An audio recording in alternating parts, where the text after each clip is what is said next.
Arthur's breath caught in his throat. The moment the truth settled in, it struck him like a punch straight to the chest. Inside the dark sanctuary, every strange detail suddenly snapped into place. Sylvie wasn't just acting strange, she was being possessed. And not by just anyone. Agrona, the ruler of Alakraya himself. Before Arthur could even process the weight of that realization, Sylvie slowly lifted her head. But this wasn't Sylvie anymore. Her hair had turned a ghostly white, the color draining from it like life itself had been stripped away. Her eyes glowed with a terrifying crimson light, burning like embers in the darkness. Then came the smile, a slow, sinister curve that didn't belong to her. An eerie purple glow began spreading through the chamber, staining the air with unnatural mana. And then the sanctuary erupted. Magic exploded outward in a violent surge, and the massive doors slammed shut with a deafening boom. Arthur was trapped, alone, locked inside with the most dangerous being in the world. His hand shot up instantly. Mana gathered around his fingers as his voice cut through the tension. What did you do to Sylvie? His eyes sharpened. Is she safe? Agrona answered through Sylvie's body with unsettling calm. He assured Arthur that Sylvie was perfectly safe.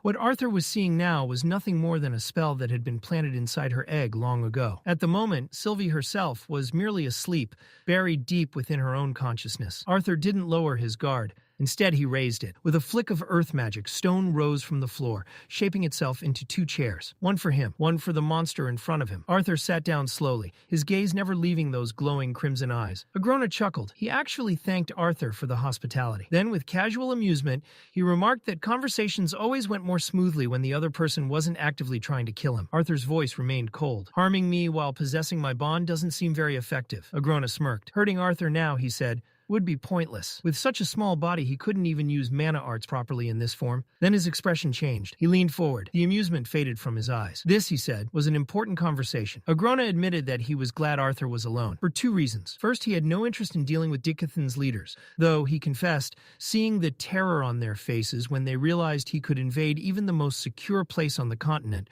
would have been entertaining. Arthur narrowed his eyes. And the second reason? Agrona suddenly laughed. Then he pointed directly at Arthur. You. Arthur froze. Out of the entire continent, Agrona found him interesting. The thought alone was enough to unsettle him. Why would someone like Agrona care about him? Agrona laughed again, clearly enjoying Arthur's discomfort. He told him to relax, joking that he had no intention of suddenly pinning him down, especially since it would look inappropriate in Sylvie's current form. Arthur's expression hardened. He admitted something. He had always imagined Agrona as some stereotypical tyrant, a dictator obsessed only with conquest and destruction. Agrona smirked. Arthur, he admitted, wasn't entirely wrong. But to his people, he had to appear far more dignified than that. Then the conversation shifted. Agrona began speaking about his past, and what he revealed was shocking. For generations, he had lived among humans in Alakraya. He had studied them, observed them, learned how lesser races changed. According to him, humans were fascinating because their morals shifted constantly. Hundreds of years ago, public executions had been treated as entertainment. Now, people considered them horrifying. Human ethics, right and wrong,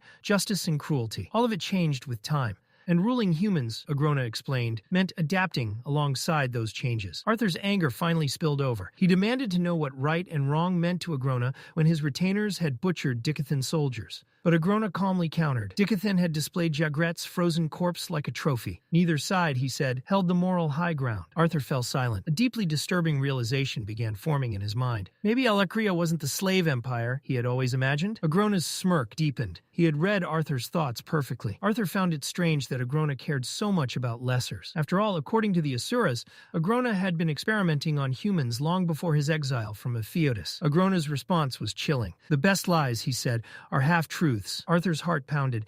Then Agrona asked a dangerous question. Had Lord Kezis ever told Arthur the real reason behind everything he had done? Arthur answered cautiously. Wasn't it to build an army powerful enough to defeat the Asuras? Agrona laughed. Did Arthur really believe he had simply woken up one day and decided to commit genocide against his own race? Arthur refused to accept it. No reason could justify such atrocities. Agrona sighed, disappointed. He said he should have expected Arthur to think exactly like Kezes. Then he asked Arthur to imagine something. What if he had been born without magic? How would everyone around him have treated him? He never would have entered Xyrus Academy, never stood among nobles, never become a lance. He would have been just another powerless laborer, ignored, forgotten. Agrona compared that to his own life. The Basilisk clan had been feared by other races, but among the Asuras themselves, they had been mocked, belittled, looked down upon. Even Lord Indrath, who had been willing to acknowledge a lesser like Arthur, had never truly acknowledged Agrona. Arthur immediately rejected the comparison. A tragic past did not justify experimenting on innocent lives. Agrona's response was ice cold. Do you cry for the ants you step on? For a moment, Arthur became certain this entire conversation was pointless. Then Agrona made an even more disturbing claim. His experiments had helped Alakria. Its people worshipped him, not out of fear, but as their savior. Arthur demanded proof. He accused Agrona of erasing history, wiping the memories of the people whose ancestors had been tortured and slaughtered. Agrona remained calm. He said those people should be grateful. Their sacrifices, according to him, had allowed future generations to prosper. And then Arthur understood something horrifying. Agrona truly believed he was right. Arthur asked him what exactly all those sacrifices had accomplished. Agrona finally revealed the answer. In Dicathen, only 1 in every 100 people could use magic. In Alakria, it was 1 in 5. Arthur froze. The difference was monstrous. The power gap between the two continents was far greater than he had imagined. Agrona smiled. At last, Arthur was beginning to understand. Arthur then asked the question that had been gnawing at him. What was Agrona's true goal? Was he trying to bring Arthur to his side? Agrona laughed softly. Then he began revealing even darker truths. He reminded Arthur of the attack on his parents at the wall. They had survived only because Agrona had allowed it. Arthur stood frozen. Then came another devastating revelation. The Asuras had abandoned Dicathen. Agrona explained that Aldir and Winsome had attempted to infiltrate his stronghold,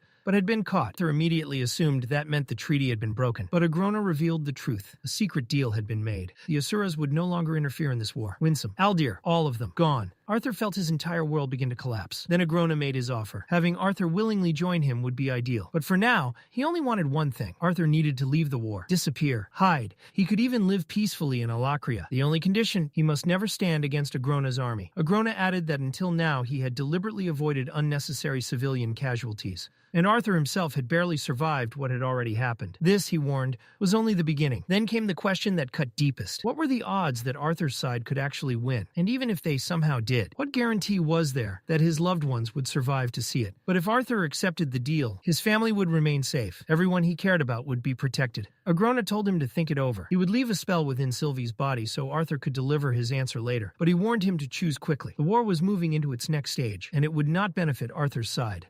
Arthur's eyes narrowed. Then he asked the question that had haunted him from the beginning. Why had Agrona said that Arthur was the only person on the entire continent who interested him? A terrifying smile spread across Sylvie's face. Her crimson eyes glowed brighter. And then Agrona finally revealed the truth. He said he had enjoyed speaking with an old friend. The next words froze Arthur where he stood. King Grey. Arthur's mind went blank. His greatest secret. His past life. The truth he had never spoken aloud. The most dangerous being in the world knew everything. And with that, Agrona left. The crimson glow faded. The sinister aura vanished. And moments later, Sylvie awakened. The scene shifts to the battlefield. Massive footsteps thunder through the forest, each impact making the earth tremble beneath the soldiers' feet. Then, out of the suffocating darkness, a colossal beast emerges, its monstrous roar ripping through the night so violently that the very air seems to shake. It crashes headfirst into a wall of glowing green magic shields. Crack! The barrier splinters under the force. Behind it, the Alacrian army stands in formation, spears raised, bodies tense, every soldier prepared to die if ordered. At the front of the line stands their commander, a blond man clad in red and black armor, arrogance practically radiating from him. "For the great Vritra!" he shouts, voice booming across the chaos. "Hold the line." The ground trembles harder. Then suddenly, from the darkness behind the beast, an entire swarm of mutated monsters bursts forward like a living nightmare. The commander's expression sharpens. "Don't let a single one stray from the pack," he orders coldly. It was troublesome enough leading them all the way from the northern beast glades. Among the horde, a massive armored insect-like monster forces its way toward the front, its jagged shell gleaming beneath the dim light. But the commander only smirks. To him, this isn't a war. It's an opportunity. He glances back at the trembling subordinate behind him. "Ashton," he says, voice dripping with disdain. "Can you see anything inside the forest?" Ashton stammers, barely able to steady his voice. "Sir, the fog. It's blocking everything." A slow, cruel smile spreads across the commander's face. "Then you'll be coming in with us." Before Ashton can even protest, he's violently yanked forward by the collar. "You sentries always act like you're special because of your little voyeuristic tricks," the commander sneers. "Today you learn your place." Ashton freezes, completely powerless to resist. A mental link suddenly activates between them, glowing violet rings pulsing faintly as the connection locks in place. "Report only to me," the commander says coldly. "And try not to be useless." He tosses a small pouch into Ashton's chest. "Mask your scent with that powder, unless you'd rather let the beast tear you apart." And in the very next moment, boom, the earth shatters. The beast horde crashes through the outer edge of Elshire Forest. The invasion has begun. A pleased grin curls across the commander's face. If this mission succeeds, he'll finally earn entry into the Obsidian Vault and claim an emblem just like his father. His ambition burns hotter than the battlefield itself. Once he gets his hands on a true crest, a legendary Defilith, House Vale will rise above every bloodline in Alakria, even above his father. Move forward, he commands. Inside the forest, the elven soldiers stand their ground, silver armor glinting faintly through the thick fog. Then chaos erupts. A beast lunges out from the shadows and sinks its teeth straight into an elven soldier's neck. A scream tears through the forest. Blood sprays across the ground. In an instant, the battlefield descends into pure carnage. Steel clashes. Magic explodes. Bodies fall. From the rear lines, the blonde commander watches everything unfold with cold amusement. What catches his eye, however, is something unexpected. Even the weaker elven mages are using strangely versatile spells to hold the line. But he doesn't care. To him, this is still nothing more than a stepping stone, a chance to raise his status, his bloodline, his name. Then suddenly, dark arrows rain down from above. An elven commander steps into view, a female mage desperately holding the line with wind magic. The commander's eyes instantly lock onto her. There, that's the real target. Shields on me, he orders sharply. Everyone else fall back. Then his gaze cuts toward Ashton. You stay close. If I'm in danger, relay it immediately. A massive flaming sword erupts into his hand. In the next instant, he vanishes. The battlefield blurs behind him as he dashes forward at insane speed. His blade crashes down. The elf barely blocks in time with a windshield. Sparks explode on impact. He clicks his tongue in irritation. Too slow. He launches into a relentless assault, every strike faster and heavier than the last. Inside his mind, Ashton's voice trembles through the mental link. Her mana readings are strange, but she's only mid-tier. Wait, duck! The commander drops instantly. A massive green blast tears through the air above his head. His eyes widen. That would have killed him. Now he's irritated. This fight has gone on long enough. He raises his blade again. Ashton's panicked voice rings out once more. From the right, he dodges immediately and in the same motion hurls his flaming sword toward the elf. She barely avoids it. The blade slams into the ground, and then, boom, a violent explosion of fire engulfs the battlefield. In the very next second, the commander appears in front of her and drives a brutal strike into her stomach. She's blasted backward, crashing hard into the ground, completely defeated. The commander walks toward her slowly, sword resting on his shoulder, a smug grin spread across his face. Pathetically easy. Then everything stops. The air turns deathly still. The sounds of battle vanish. His body locks. His eyes widen. Fear. Pure, uncontrollable fear. Ashton? But this time, Ashton isn't calm. He's screaming inside the link. Stefan, run! Run now! Stefan's knees buckle. His body trembles violently. He can't breathe. It feels as if something invisible is crushing his very soul. I'm the heir of House Vale. I can't lose. Slowly he looks up and sees him. A figure standing silently amidst the burning forest, unmoving, terrifying. Arthur Leywin, dark red hair sways in the wind. A heavy cloak drapes over his shoulders, and his eyes, cold enough to freeze the world itself. Stefan's mind shatters. How is he my age? Arthur says nothing. He simply raises one hand. Ice mana erupts. In an instant, frost explodes across Stefan's body, freezing him alive where he stands. A scream of pure agony rips out of him as he collapses into the dirt, completely helpless, completely broken. This wasn't supposed to happen. Silence returns. The battlefield is over. Moments later, an elven commander approaches. Lena Amaris, leader of the eastern unit of Elenoir. She bows her head slightly. Thank you, General Arthur. You saved us. But Arthur doesn't smile. His expression remains cold. I was late. His eyes sweep across the battlefield. The dead, the wounded, the destruction. A shadow of regret flickers through him. All of this could have been avoided if he had arrived sooner. Then a voice echoes in his mind. Agrona's voice. The war is entering its next stage, and this time it won't favor you. Arthur's fist clenches. He understands now. This is only the beginning. Then his gaze sharpens, turning cold and ruthless. He points towards Stefan's frozen body. Take him. A brief pause. Make sure he doesn't die. His eyes darken. And make sure he doesn't kill himself. His voice turns ice cold. I need him alive. Deep within the forest, inside a glowing magical dome, the air felt heavy and suffocating, thick with tension and the lingering scent of blood and smoke. At the center of the tent, the blonde Alacrian captain was bound tightly to a wooden chair. The ropes dug cruelly into his wrists and shoulders as he thrashed violently, panic overtaking every trace of his former arrogance. Where is my arm? Stefan's voice cracked, his eyes wide with raw terror. Answer me! Someone answer me! The tent flap shifted. Arthur stepped inside. For a split second, Stefan froze. Then pride rushed back to fill the cracks fear had left behind. He lifted his chin, forcing arrogance into his trembling voice. I am Stefan Vale of the Bloodvale family, he snapped. If you know what's good for you, you'll untie me immediately. Arthur's hand whipped across Stefan's face with brutal force, snapping his head sideways. The sharp sound echoed through the tent. Stefan gasped, stunned, his cheek instantly burning. You slapped me? He slowly looked up, rage and fear shaking through his voice. What's your name? I'll make sure you... Arthur moved before he could finish. His hand clamped around Stefan's throat, cutting the words off. I don't think you understand where you are, Arthur said quietly. Yellow lightning began to crackle around his fingers. Stefan's confidence shattered instantly. Well, wait. What are you doing? Stop. Inside Arthur's mind, Agrona's voice echoed like poison. Do you feel pity for the ants you step on? Arthur's eyes turned completely cold. No hesitation, no mercy. Lightning exploded through Stefan's body. The tent was swallowed in blinding light as Stefan's scream tore through the air. Raw, desperate, and utterly broken. When the light faded, he slumped forward in the chair, smoke rising from his skin as his body trembled uncontrollably. Arthur looked down at him, expression unreadable. That, he said coldly, was nothing. His hand sparked again. Stefan's breathing collapsed into panicked gasps.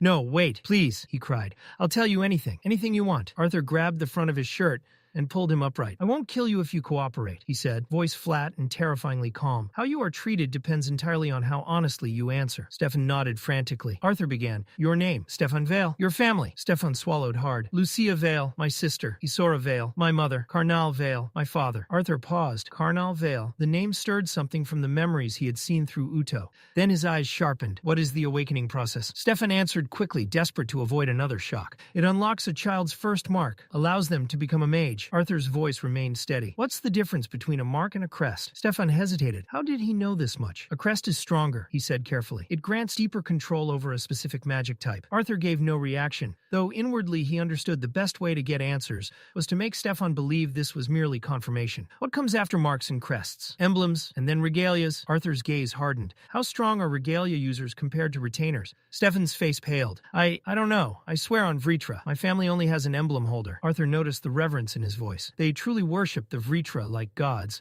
How many emblem and regalia holders are currently in Dikathen? Stefan swallowed. My commander is an emblem holder serving under a regalia bearer, but I don't know exact numbers. Arthur exhaled slowly. Too low level. Not useful enough. Stefan saw the shift in Arthur's eyes. Panic surged through him. Wait, he blurted out desperately. I know something else. Arthur stopped. We weren't the only force attacking, Stefan said, voice trembling. Other troops are moving north right now. Arthur's expression darkened. That mattered. Stefan's voice broke completely. I told you everything. You promised. Please, just let me go. Arthur slowly turned his head toward him. A faint, cold smile touched his lips. I said I wouldn't kill you. Outside the tent, several captured prisoners lay tied on the ground. One of the soldiers straightened and saluted. Arthur didn't even look back. Dispose of him however you want. Stefan's face drained of all color. Arthur stepped out into the forest, the shadows swallowing him whole. As he walked, his thoughts drifted. Should I have told the council about Agrona? No one knew, only him and Sylvie. And even with Sylvie, hiding his thoughts had become far more difficult now that their bond had deepened. He hoped she was adapting to her new body and abilities. For Arthur himself, even controlling his dragon's will had become far easier after reaching the White Core. Still, leaving her at the castle had been the right decision. For now. Then Agrona's words crept back into his mind. You need to choose soon. The next stage of this war won't favor your side. Arthur remained silent. Then, darkness. His thoughts slipped backward. Back to Gray. Gray found himself tied to a chair beneath a blinding light. A voice emerged from the darkness. What's the last thing you remember? Gray blinked against the light. I just won the tournament. What happened next? I accepted an offer to be mentored by someone powerful. Two figures stepped from the shadows. One of them leaned forward. What was the woman's name? What was your relationship with her? Gray's mind raced. The fact that they already knew it was a woman meant they were only confirming details. I know her as Lady Vera, he said cautiously. I only met her there. Lies. A second man shouted from behind him. The other stopped him with a raised hand. What happened after you won? I was heading back to my dorm room. Suddenly, the man from behind lunged forward. His hand clamped around Gray's throat and lifted him from the chair. Who sent you? He snarled. What organization sent you to protect the legacy? Gray stared at him in complete confusion. He knew nothing about any organization, nothing about a legacy. The man threw him violently aside. Gray slammed into the ground and blacked out. When he awoke again, he was back in the chair. This time, one of the men stood in front of him holding 2 glass flasks. His expression darkened. If you really are who we think you are, then you've prepared for this. He uncorked 1 flask. But if we have the wrong person, his lips curled. This is going to be very uncomfortable. He rubbed the phosphorus-like liquid across Gray's chest. Gray struggled against the ropes. What are you doing? Then, flame ignited. Pain exploded across his body. A scream ripped from his throat, louder than anything he had ever made before. Please stop! But it didn't stop. Again, and again, and again. Burning. Then a pause, false hope, then fire again. The pain looped endlessly until his mind began to crack. I'll tell you everything, Gray screamed. The man leaned closer. Good. His voice turned calm. I'm going to tell you a story. He began listing everything. The orphanage, Headmaster Wilbeck, the academy. Then he leaned closer. Which military institution trained you to be the legacy's protector? Gray gasped through the pain. I just finished my second year at Withholm Military Academy. I had no prior training. The man's expression twisted with anger. So you defeated 2 trained KI combatants without previous training? I had help from my friends, but he was cut off. Why did Wilbeck allow the legacy to walk around in public with 2 ordinary children? Gray stared at him. What is this legacy you keep talking about? I've never heard of it. The man's face darkened. There are only 2 things I want to know. He raised the lighter again. Which organization sent you? And how deeply is the country of Traden involved by publicly revealing Lady Vera as your mentor? Gray kept repeating the truth. I don't know anything. The flame moved closer to his face. Just as it was about to touch him, boom, the door exploded inward. In a single flash, blood sprayed across the room. Both men dropped before they could even react. Gray's eyes widened. Tears of relief spilled down his face.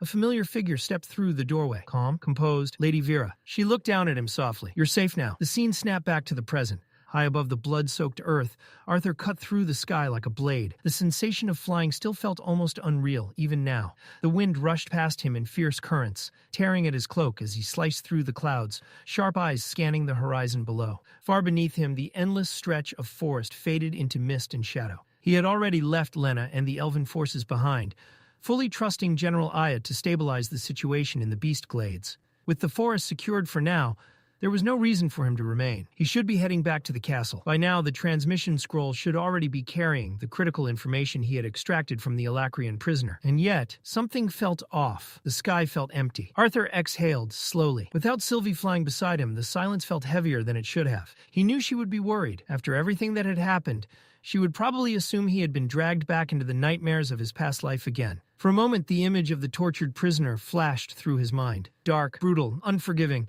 the memory sat heavily in his chest. He forced it down. He would explain everything to Sylvie later. Right now, there was only one place he needed to be. Then suddenly, Arthur dropped. The clouds tore apart around him as he descended, revealing the chaos below, the wall, a massive fortress stretching across the landscape like an iron spine, standing between survival and complete annihilation. Below it, war raged. Explosions ripped across the battlefield.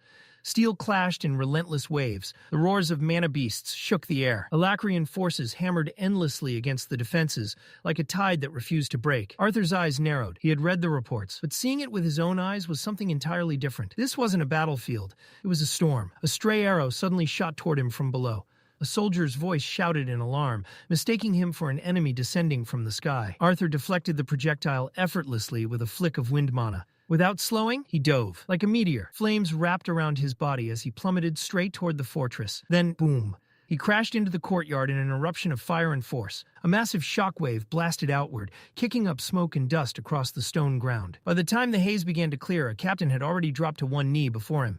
"Forgive us, General." His voice shook with panic. "I am Captain Albinth Kelris of the Bulwark Division. My archer mistook you for an enemy descending from above." Arthur stood calmly as the smoke settled around him. A faint smile touched his lips. "It's been a while since someone treated me like an enemy." The captain visibly paled. "Sir, I'll have him punished immediately." Arthur raised a hand, stopping him. "No need," he said evenly. "I came from the beast glades unannounced." It was a natural reaction. Then his gaze shifted toward the trembling archer standing nearby. "Good aim," Arthur said calmly. "But next time, report first." The soldier immediately snapped into a salute. "Yes, sir." Arthur turned back to the captain. "What's your name and rank?" "Captain Albinth Kelris, sir." Arthur nodded. "Good. Show me everything." Without delay, the captain led him deeper into the wall. They moved through massive stone corridors, wide enough for supply carts and troop formations. Albinth spoke as they walked. "The Bulwark Division is the backbone of the wall, sir. Blacksmiths, engineers, workers, repair crews, everyone here keeps the structure standing." Arthur glanced toward the passing workers hauling materials. "The stray attacks must keep you busy." The captain gave a tired nod. "Constantly. Repairs, reinforcements, supply checks. We file reports daily on structural damage, resource consumption, and defensive readiness." Arthur stepped out onto a high balcony and froze. Below him stretched something far beyond a simple fortress. A massive industrial system sprawled beneath the stone levels. Elevators moved up and down through enormous shafts. Chains groaned under the weight of cargo. Crates were hauled across platforms. Workers and soldiers moved in perfect coordination. Arthur stared. This is the wall? Even from above, it was staggering. This wasn't merely a fortress. It was an entire city built into the defense line. Captain Albinth gave a small smile. "Forgive the noise, sir. It can be overwhelming for those not used to it." Arthur let out a slow breath. "Overwhelming, yes," he admitted, "and impressive." A faint regret passed through him. "I should have visited sooner." The captain nodded. From this level onward, several floors are also accessible to civilians. As they continued, passing soldiers snapped into formal salutes.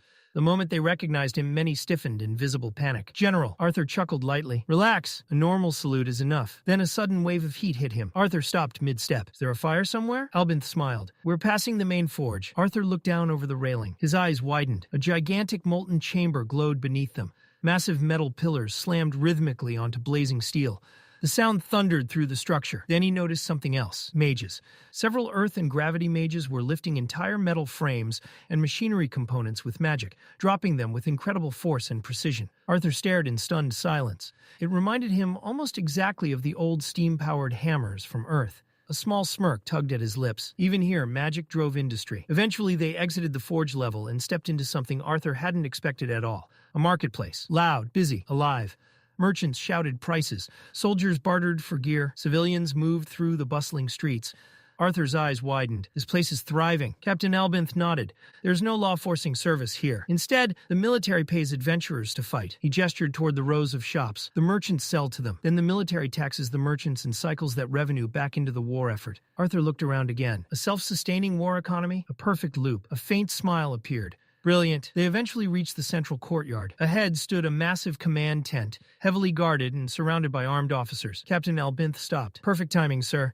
The strategy meeting is just beginning." He lowered his voice slightly. "The senior captain, division heads, and several commanders are already inside." Arthur gave a single nod, then stepped forward. The moment he entered, the room fell silent. A war room. Large maps spread across a central table. Colored markers indicating troop positions, supply routes, and enemy movement. Every eye in the tent turned toward him. At the head of the table stood a tall man with sharp features and piercing red eyes. His posture was composed, controlled.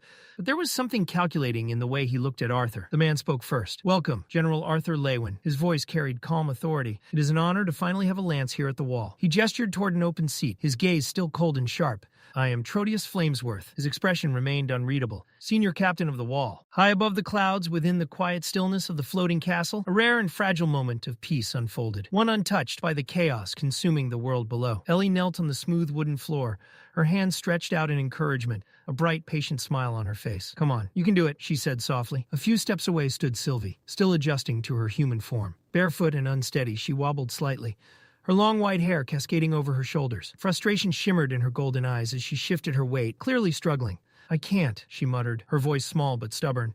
Ellie didn't move any closer. "Just a few more steps," she urged again. "You have to try on your own." Sylvie frowned, puffing her cheeks in annoyance. "Then come closer," she complained. "No," Ellie replied, shaking her head gently. "You're doing great. Just keep going." After a moment, she tried again. One step, then another. Her movements were slow, careful, uncertain. But she was moving. Ellie's eyes lit up instantly. "That's it. You're doing really—" Before she could finish, Sylvie's foot slipped. She stumbled forward. Ellie lunged to catch her, but misjudged the distance. Both of them crashed onto the wooden floor with a heavy thud. For a brief second, they stared at each other in stunned silence.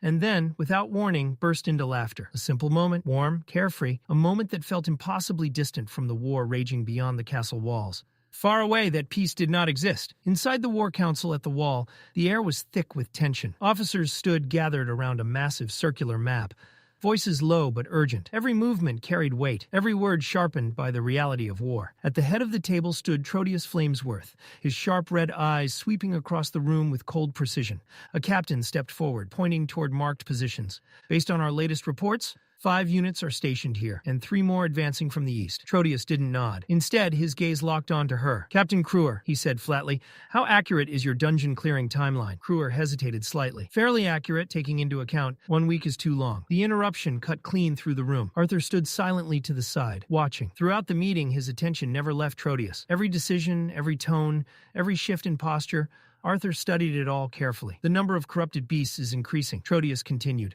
voice steady and unforgiving. 4 days per dungeon. That's all we can allow." Kruer stiffened immediately. "Sir, rushing expeditions will increase casualties." Arthur could feel the tension tightening. He already carried a quiet bias against Trotius. From what he'd heard through Jasmine and Hester, from the reputation of the Flamesworth name, and seeing him now only made Arthur more wary. "Some of those dungeons have never been cleared," Kruer pressed. "Without proper caution, entire units could be wiped out." Arthur almost stepped in, but stopped himself. He wasn't here as Jasmine's friend. He was here as a lance. Trotius leaned forward slightly, his voice firm, leaving no room for argument. The wall is our last line of defense. Silence settled over the room. If a soldier dies in the beast glades, their family remains safe. A pause. But if the wall falls, then the beasts and the Alacrian mages controlling them will move freely and slaughter everyone behind it. No one spoke. The order stands. 4 days. Arthur exhaled quietly. Cold. Ruthless. But not wrong. He didn't like the man, but he couldn't deny the strength in his leadership. The discussion shifted. Status of the Trailblazer Division? Trotius asked. Arthur's focus sharpened instantly. Tessia's division. A captain responded. They've secured a 4th tunnel, the longest so far.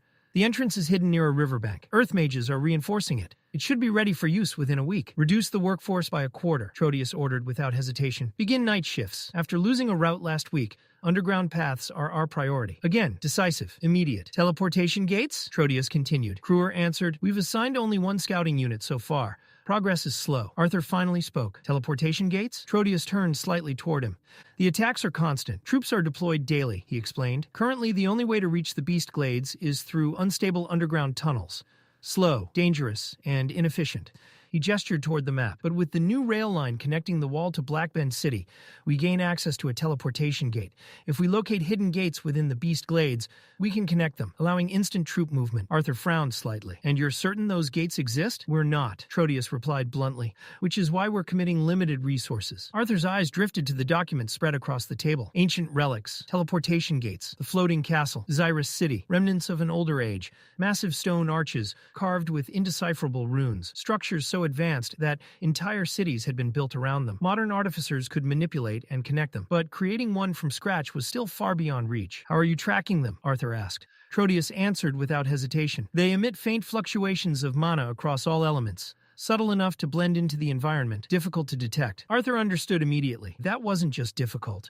It was borderline impossible. Even with Realm Heart, isolating such faint deviations within the natural flow of ambient mana, while flying blindly across the beast glades, it could easily become a complete waste of time. Still, I understand, Arthur said calmly. Trotius inclined his head slightly. My apologies for making you sit through this, Lance Arthur. Arthur shook his head. Before we conclude, I'd like to share what I've learned about the enemy. Later, Arthur walked through the sprawling city built against the wall.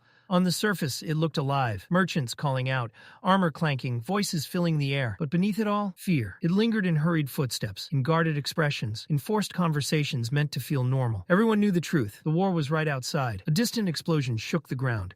No one reacted. They were used to it. Arthur moved through the crowd silently, his gaze scanning everything. A merchant called out, offering him boots, but Arthur ignored him. The fear was everywhere, and no one could hide it completely. His thoughts drifted back to the council. Alacrians. Their magic wasn't like Dicathen's. It was limited, but specialized, refined, dangerous in its own way. Assuming their limits could get people killed. He remembered Trotius's question. What stops a striker from forming a shield? And Kruer's concern. What if their abilities aren't truly limited? Arthur's answer had been simple. Don't rely on it blindly. Inform your commanders. Observe. Adapt. Understanding the enemy wasn't about certainty. It was about awareness. Even now, standing in the market, Arthur could tell they didn't fully believe him. Not yet. All he could do was hope the information would save lives when it mattered. A patrol marched past as civilians muttered complaints. They should send all soldiers to the beast glades. Arthur didn't react. He knew better. Concentrating all forces in one place was how wars were lost. He stepped away from the noise, slipping into the shadow of a massive stone archway. Darkness wrapped around him. His blue eyes glowed faintly in the dim light. Cold, focused, unyielding. Time to get back to work. The freezing wind howled across an endless stretch of snow-covered wasteland, tearing through the caravan as if trying to rip it apart piece by piece. Heavy wagons creaked under their loads, wheels grinding against frozen earth as the convoy pushed forward through the blizzard. In the far distance, barely visible through the swirling haze, the massive silhouette of the wall loomed like a silent guardian. Inside one of the covered carts, Reynolds sat in tense silence beside Helen. The rattling of the wagon did little to mask the unease hanging between them. Every instinct honed through years of battle told them the same thing. Something wasn't right. Then it happened. The beast pulling their wagon shrieked, a sharp, panicked cry that cut through the storm.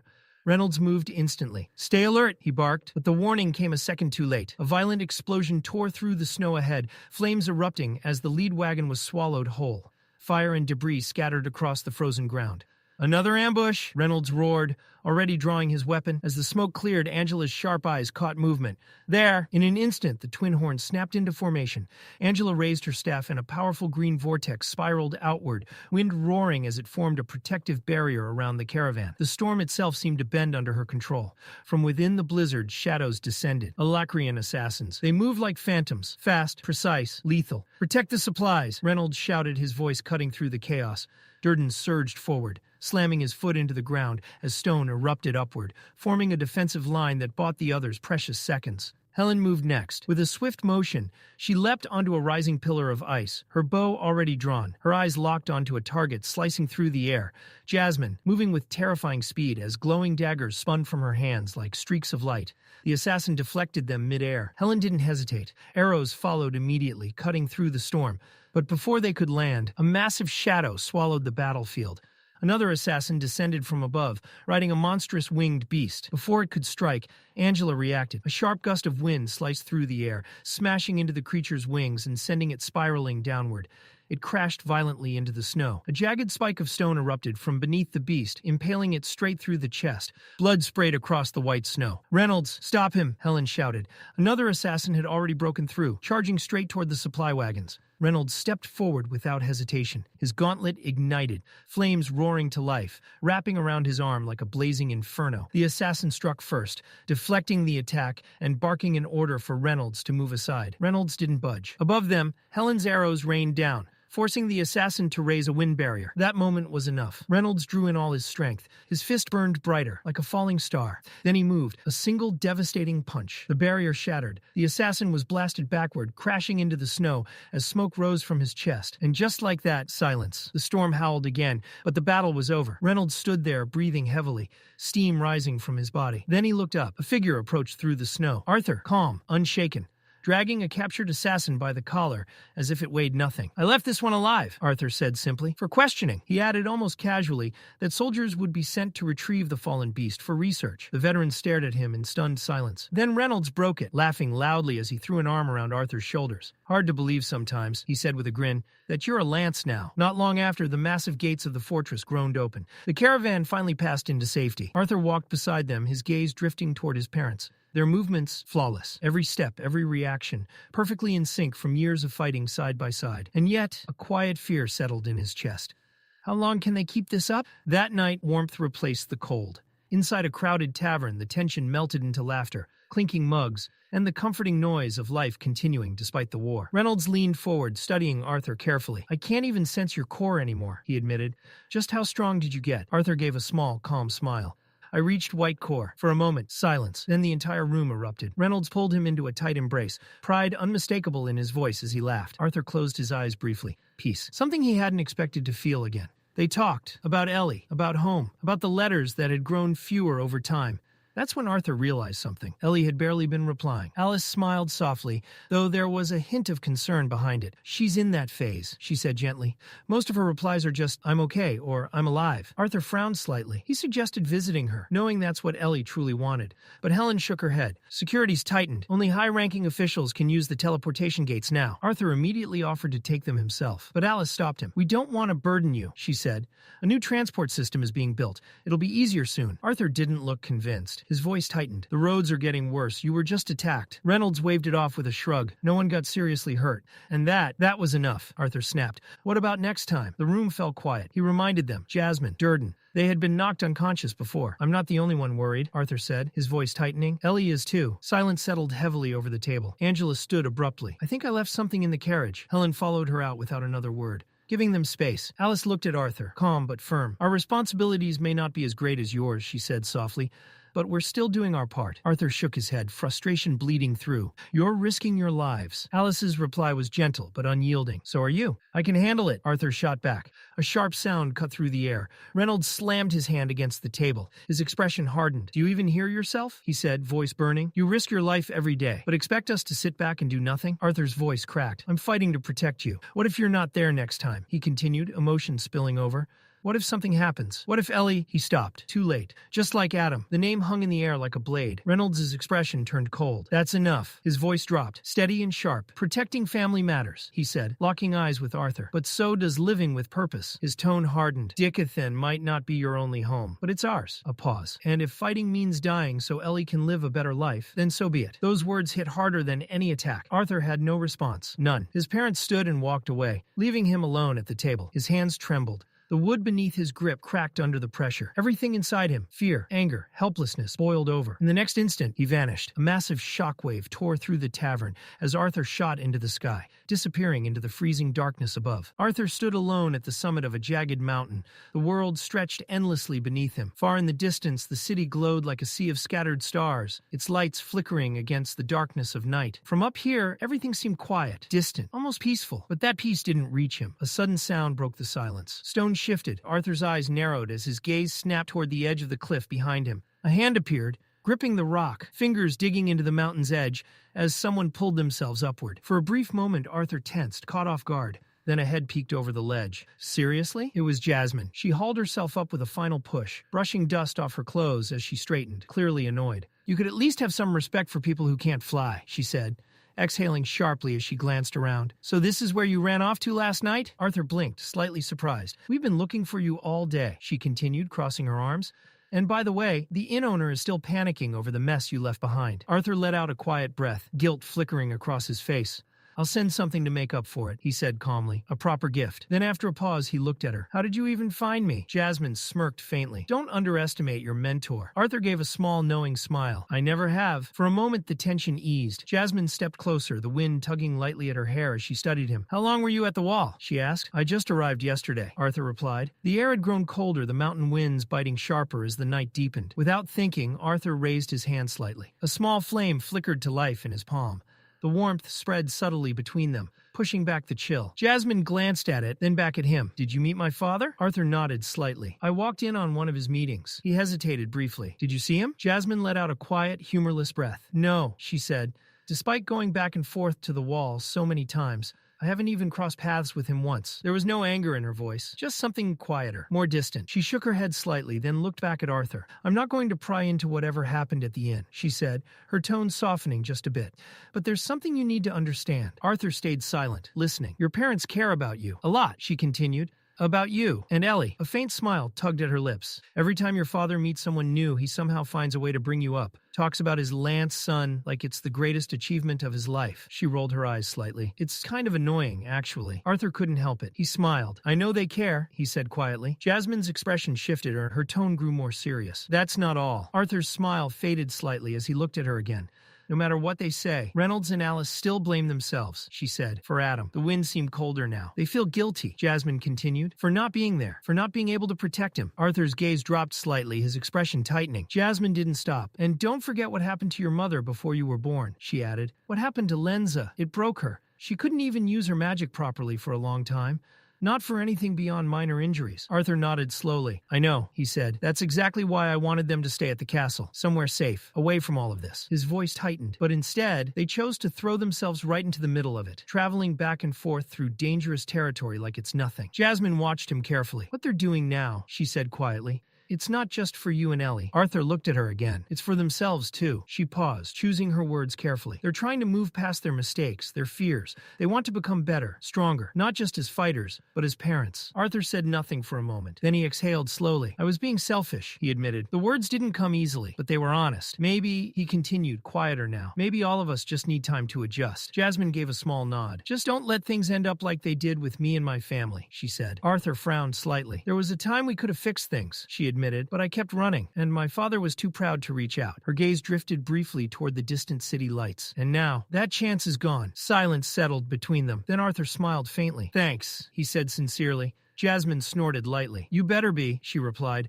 "My jaw's starting to hurt from all this talking." Despite her words, neither of them moved. Instead, they stayed, and they talked about everything. Some stories were light, filled with laughter and old memories. Others were heavier, filled with things neither of them said out loud very often. Arthur told her about his time with the Asuras, about the battles he fought, about defeating a Vritra retainer. He even told her about Sylvie and her human form. Jasmine listened, occasionally reacting with disbelief or quiet amusement. Then she shared her own stories about the twin horns, their missions, their struggles. Time passed unnoticed. The night deepened. Eventually, Jasmine stood up, brushing herself off as she glanced toward the horizon. "I should head back," she said. Arthur nodded, rising slightly before stopping himself. "Jasmine?" She looked back. "Thanks for everything." For a moment, she just stared at him. Then she reached out and lightly patted his head. "Don't overthink it," she said. And with that, she turned and began making her way back down the mountain. Arthur watched her go until she disappeared into the darkness. Then he sat back down, alone once again. His eyes drifted upward toward the endless sky above. For the first time in a while, his thoughts felt quieter. Elsewhere within the castle, far removed from the tension of war councils and battlefield reports, the atmosphere was filled with warmth and sweetness. Inside the grand kitchen, a chief busily prepared an array of desserts for the evening meal. Plates of delicately crafted pastries lined the counters. Glazed tarts, layered cakes, and sugar-dusted confections that filled the room with an irresistible aroma. As he worked, carefully placing the finishing touches on a tray, something caught his attention. A faint movement. He paused. Slowly, he turned his head toward the side of the table. There, just barely visible, was a small head peeking out. Two black horns curved upward from it. Golden eyes shimmered with quiet fascination as they stared directly at the desserts. The chief blinked. The small figure froze. Then, just as quickly as it had appeared, it ducked out of sight. A little while later, Sylvie wandered through the castle halls, clutching a bag filled to the brim with stolen sweets. Her steps were uneven, slightly clumsy. "This is exhausting," she muttered under her breath. Her brows furrowed as she continued walking, clearly annoyed. Using mana just to walk? How does Arthur do this all the time? She adjusted her balance, taking another careful step, her movements still not entirely natural in her human form. As she turned a corner, voices drifted toward her from a nearby room. She slowed. "No, that sounds too desperate. Maybe something simpler." Sylvie tilted her head slightly, curiosity piqued. Quietly, she stepped closer and peeked inside. There, standing in the middle of the room, was Ellie. She was facing the empty doorway, posture stiff, clearly rehearsing something. "Welcome back, Arthur," Ellie said, trying to sound natural, only to immediately shake her head. No, that's weird." Sylvie stepped inside. "What are you doing?" Ellie jumped. Her entire body stiffened as she turned around, clearly flustered. "Nothing," she said quickly. Sylvie simply smiled, clearly unconvinced. "We should go," she said casually. "Arthur will be arriving soon." Ellie blinked. "Right." Not long after, the castle gates opened. Arthur stepped through, his presence immediately drawing the attention of the guards. They bowed respectfully as he passed. Standing off to the side, Ellie and Sylvie waited. The moment they saw him, they greeted him together. Arthur stopped in front of them, completely drenched. Water dripped from his clothes, his hair clinging to his face. Without hesitation, he spread his arms wide. Ellie immediately stepped back. "Nope," she said flatly. "You're soaked. We're skipping the hug." Arthur smiled and ignored her completely. He stepped forward and pulled her into a tight embrace anyway. Ellie protested, squirming slightly as she tried to push him away. Sylvie stood nearby, watching the interaction with quiet confusion. Arthur finally let go, turning his attention toward her. His eyes softened slightly. "You've grown," he said, studying her. "Looks like my fearsome dragon is turning into a healthy young girl." Sylvie didn't react to the compliment. Instead, she stared straight through him. "Did something happen?" Arthur paused for just a moment. Then he smiled. "We'll talk about it later." Before either of them could press further, he raised his hand. A gentle current of wind swirled around them. In seconds, the moisture evaporated. His clothes, and Ellie's as well, dried instantly. The three of them began walking toward the meeting room. Ellie, unable to hold back her excitement, immediately started talking. "I broke into the light red stage while you were gone," she said proudly. "I've been training with Boo every day." Arthur glanced at her, clearly impressed. "Even Commander Virion said I'm ahead of other conjurers my age," she added quickly. "At this rate, I might even skip the mandatory soldier training." Arthur listened quietly, but inside a thought lingered. She's getting bolder. The idea of Ellie wanting to join the war sat uneasily with him. What would Mom and Dad say? A faint sigh escaped him. He hadn't even gotten the chance to properly speak with them before leaving. Maybe, if they were here, she wouldn't be this eager. "Arthur!" Ellie's voice snapped him out of his thoughts. She continued excitedly. "Even Princess Kathleen has been helping me train. She spars with me and helps me with mana control." Arthur smiled faintly. "If you want, I can teach you myself," he said, "when I have time.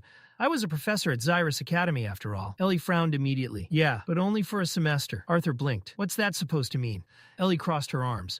"I feel like learning from you would just discourage me." "We're only 4 years apart," Ellie continued, "but you're already a white core mage with quadra-elemental magic." She looked away slightly. "If I trained under you, I'd just end up comparing myself." Sylvie suddenly chimed in. "Even among Asuras, Arthur's talent is considered abnormal," she said casually. "You shouldn't compare yourself to a freak like him." Arthur frowned. "Freak feels a bit harsh." Ellie shook her head. "No, that sounds about right." Arthur sighed quietly. After that, Ellie and Boo went their separate way, leaving Arthur and Sylvie to continue toward the meeting room. As they entered, a loud voice greeted them. Well, if it isn't the young Lance." Bund. Arthur glanced at him, noticing the exhaustion written all over his face. "The meeting took a toll on you," Arthur remarked. Bund let out a long groan. "I didn't even want to join this little club," he muttered.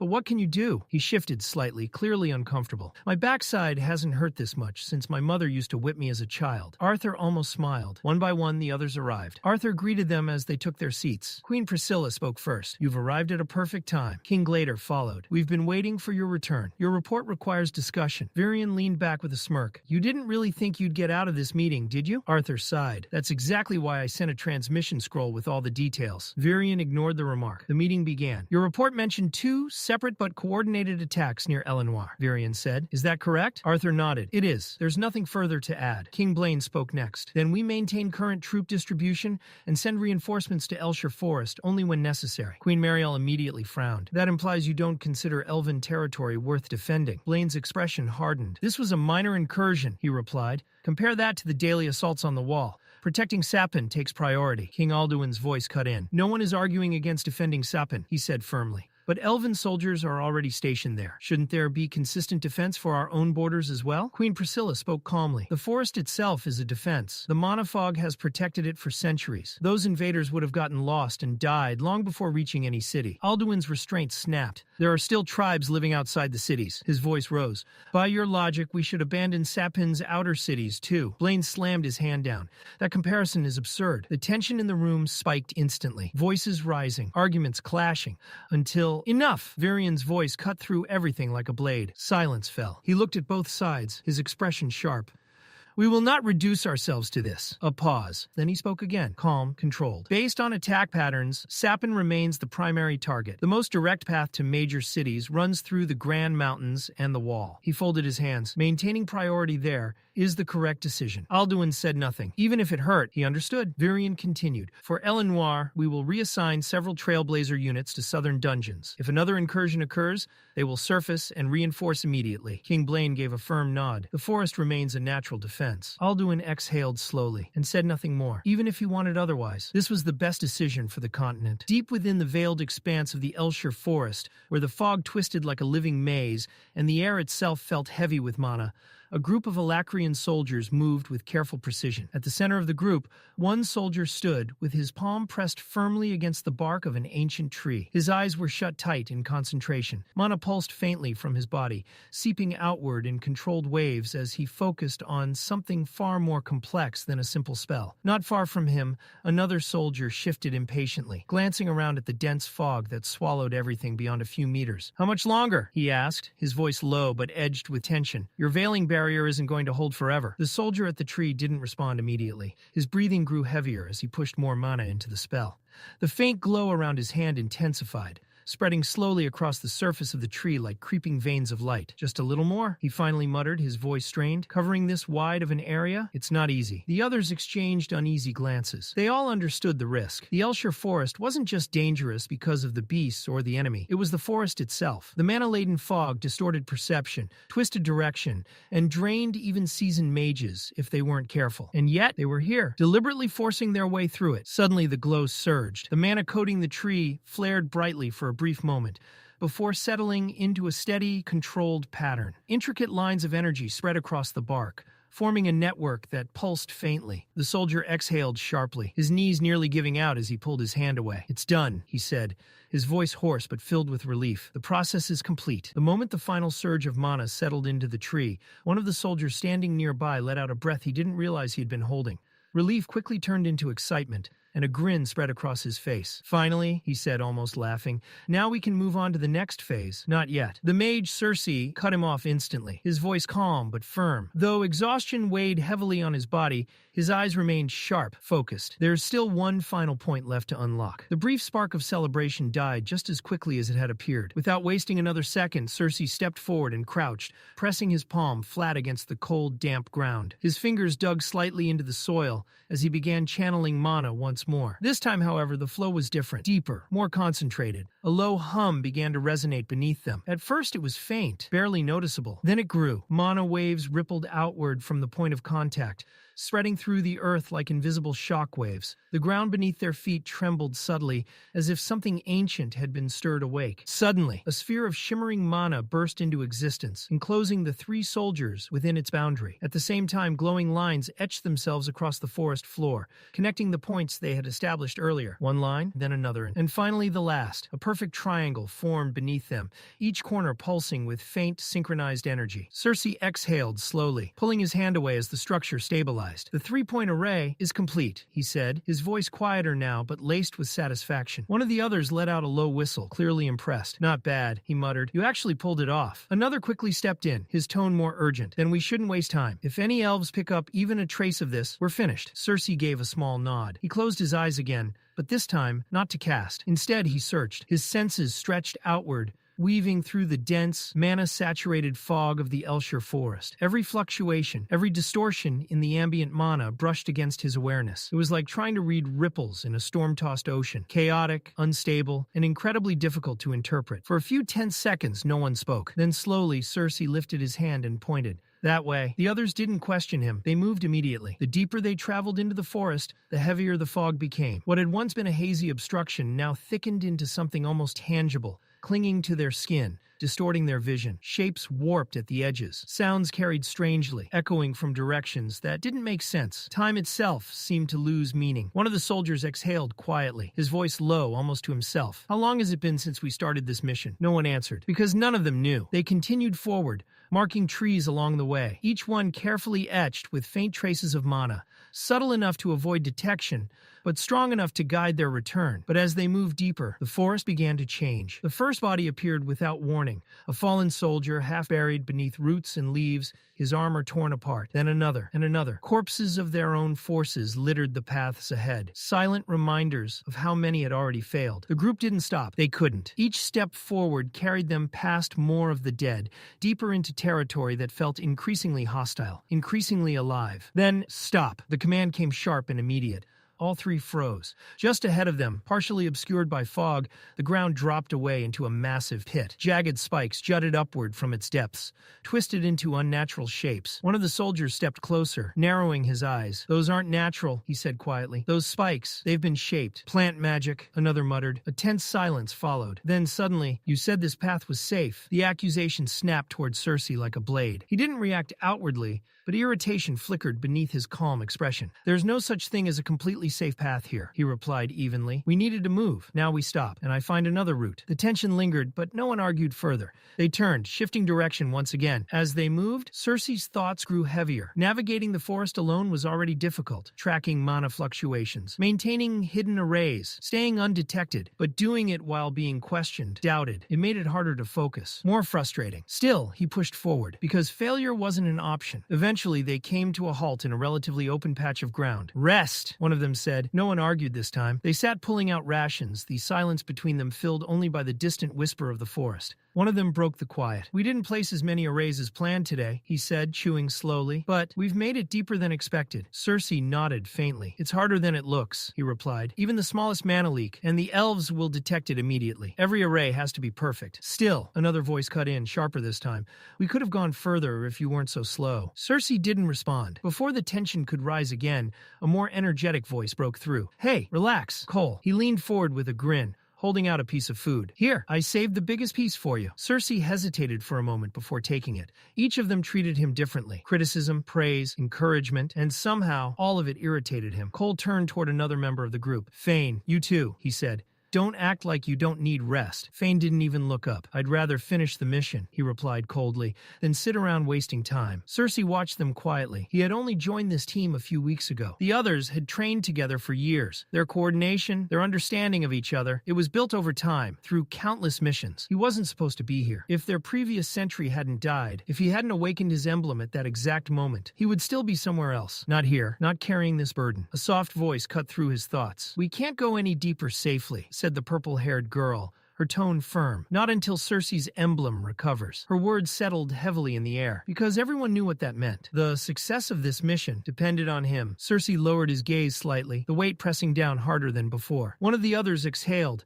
trying to ease the tension. We're not the only team out here, he said. Maybe another group has already secured a route. Maybe. But no one looked convinced, because deep down, they all knew. If they failed here, there might not be another chance. For a brief moment, silence settled over the group. No one spoke, and no one moved. Yet, despite the tension, one truth lingered clearly in all of their minds. Out of every team sent into the Elshire forest, they were the ones most likely to succeed. Not because they were the strongest, not because they were the most experienced, but because of Cersei. Even with his lack of field experience, his emblem granted them an overwhelming advantage, something no other team possessed. It allowed them to navigate the impossible, to see through what others could not. The only problem was its limitation. After using it, Cersei would need nearly an entire day before he could activate it again.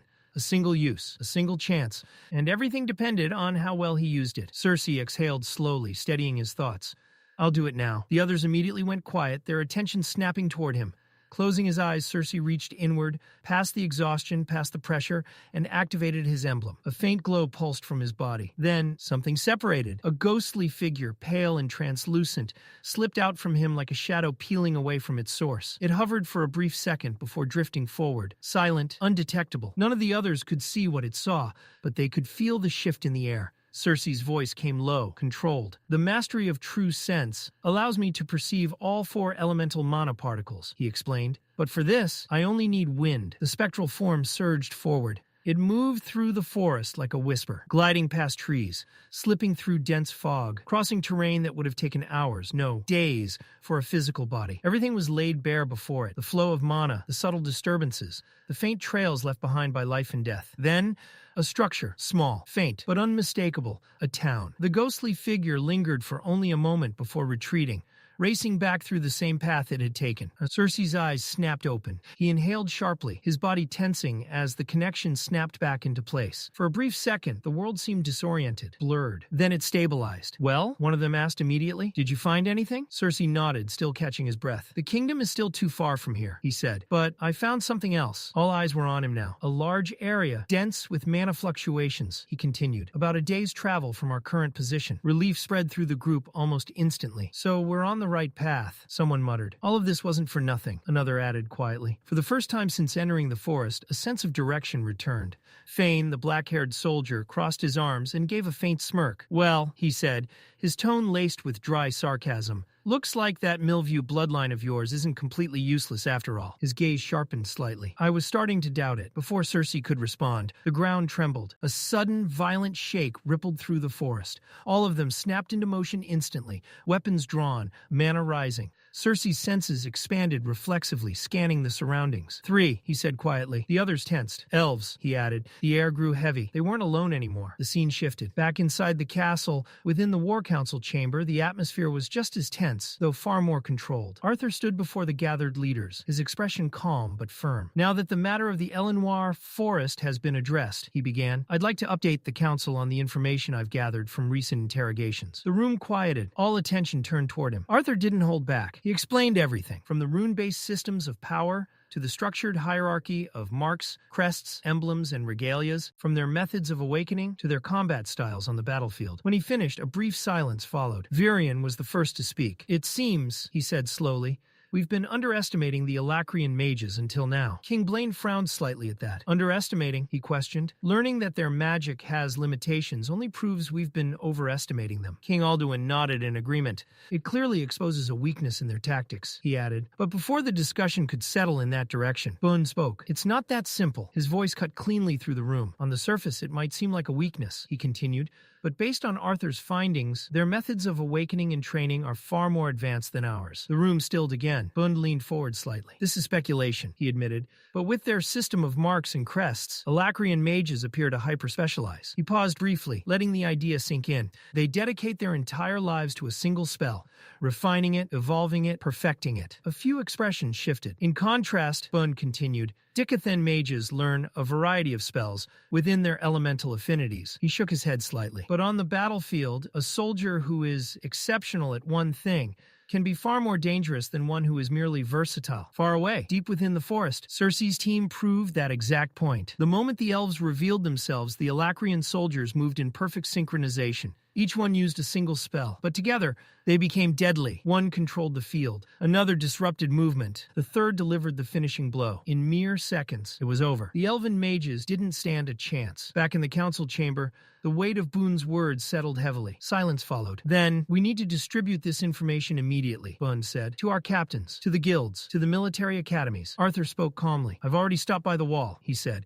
The captains there have been informed. Virion nodded. Good, he said. Then we move to the next phase. Deployment strategy. Just as Arthur expected, The calm didn't last. The room erupted into debate once more. Voices rose. Arguments clashed. Each leader pushing for resources, for priority, for control. Bun made his position clear. He and his loyalists would take charge in Darv, he declared, and root out Alacrian supporters from within. But the situation was already escalating faster than expected. Reports continued to arrive. The Alacrians had begun using underground tunnels to move their forces toward the Darv-Sappan border. Their ships had been sighted along the western shores of Sappan. Cities like Telmore, Etistan, and Mayburn were now being forced to build defenses on both sides, east and west, because if the wall fell, there would be nothing left to stop the invasion. And for the first time, it became painfully clear. This war was no longer confined to a single front. It was spreading everywhere. A heavy silence lingered in the council chamber, but it didn't last. King Alduin rose once more, his expression tense, yet controlled,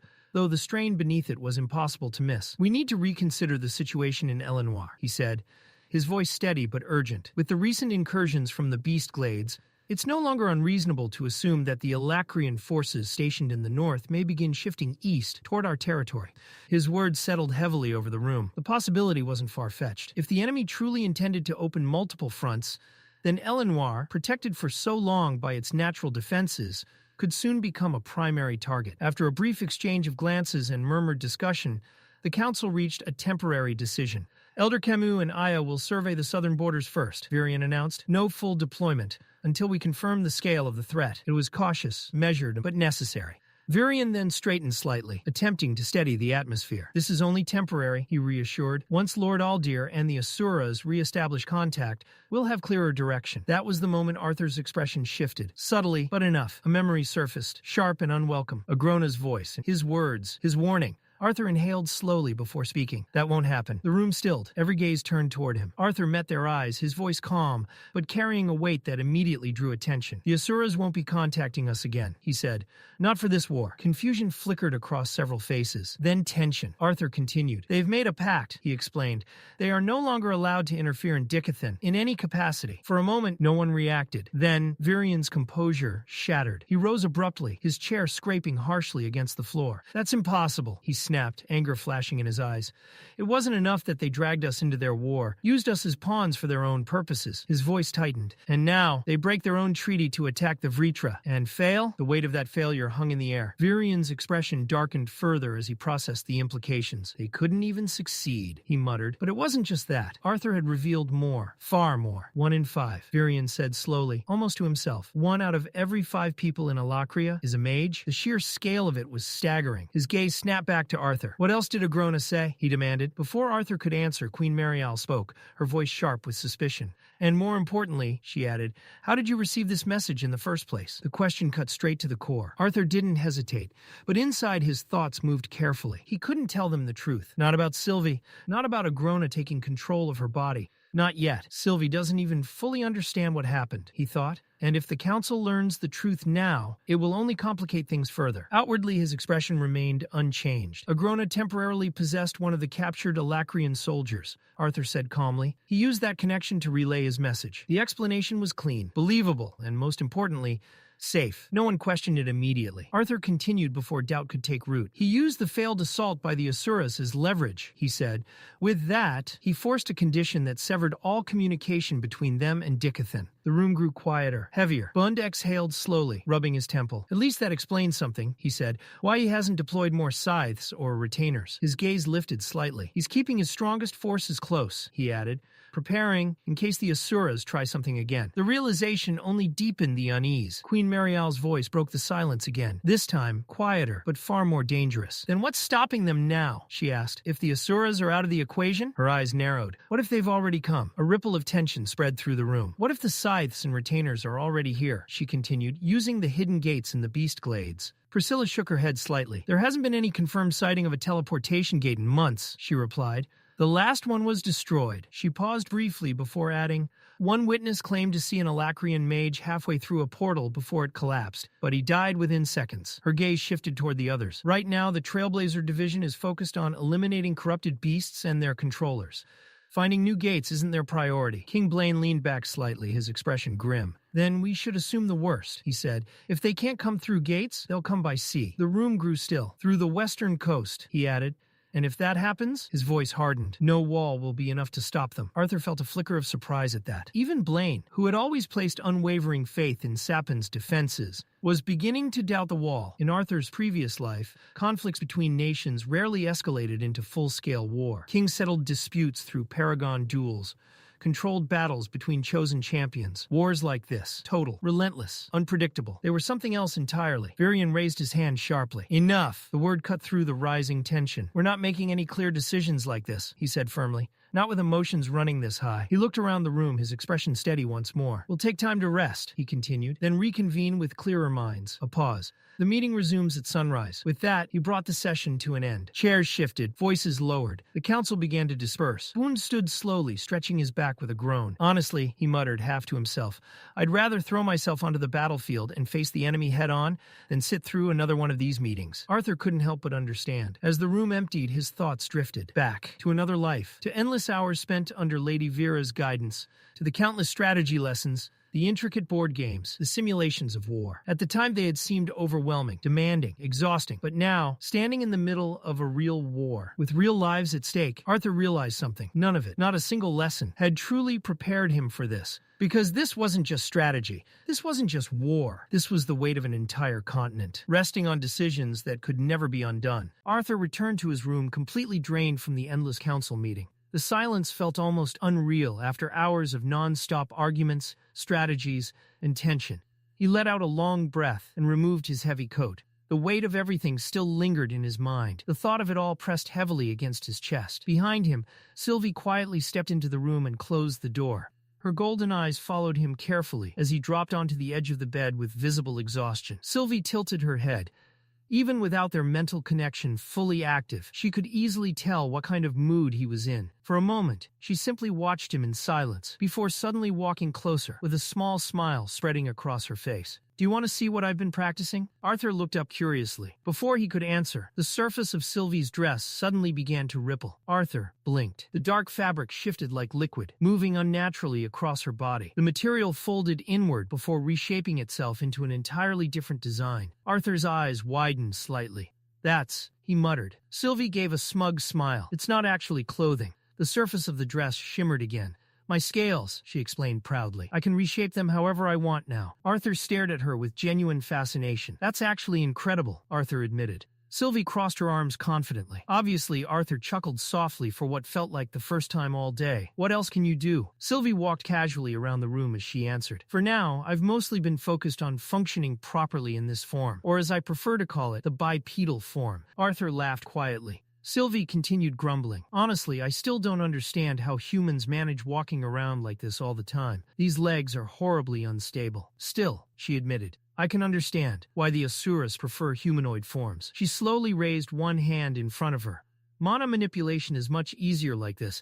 Even controlling Aether feels more natural. Arthur's expression shifted slightly at those words. That alone explained a lot. The Indrath clan almost always appeared in humanoid forms, despite being dragons. Arthur had once assumed it was simply preference or convenience. Now it made sense. Their bodies were simply better suited for manipulating higher forms of energy this way. The atmosphere inside the room gradually softened.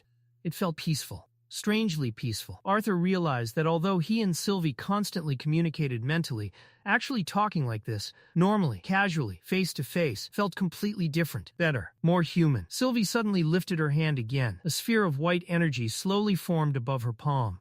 Arthur immediately stiffened. The mana inside the sphere was incredibly dense. Since the seal broke, Sylvia explained, carefully observing the glowing energy, my abilities have become a lot clearer. The white sphere crackled faintly. The Indrath clan specializes in ether, so most of my mana manipulation focuses on strengthening my body rather than using elemental spells. Arthur kept his eyes locked on the growing sphere. Most, he repeated carefully.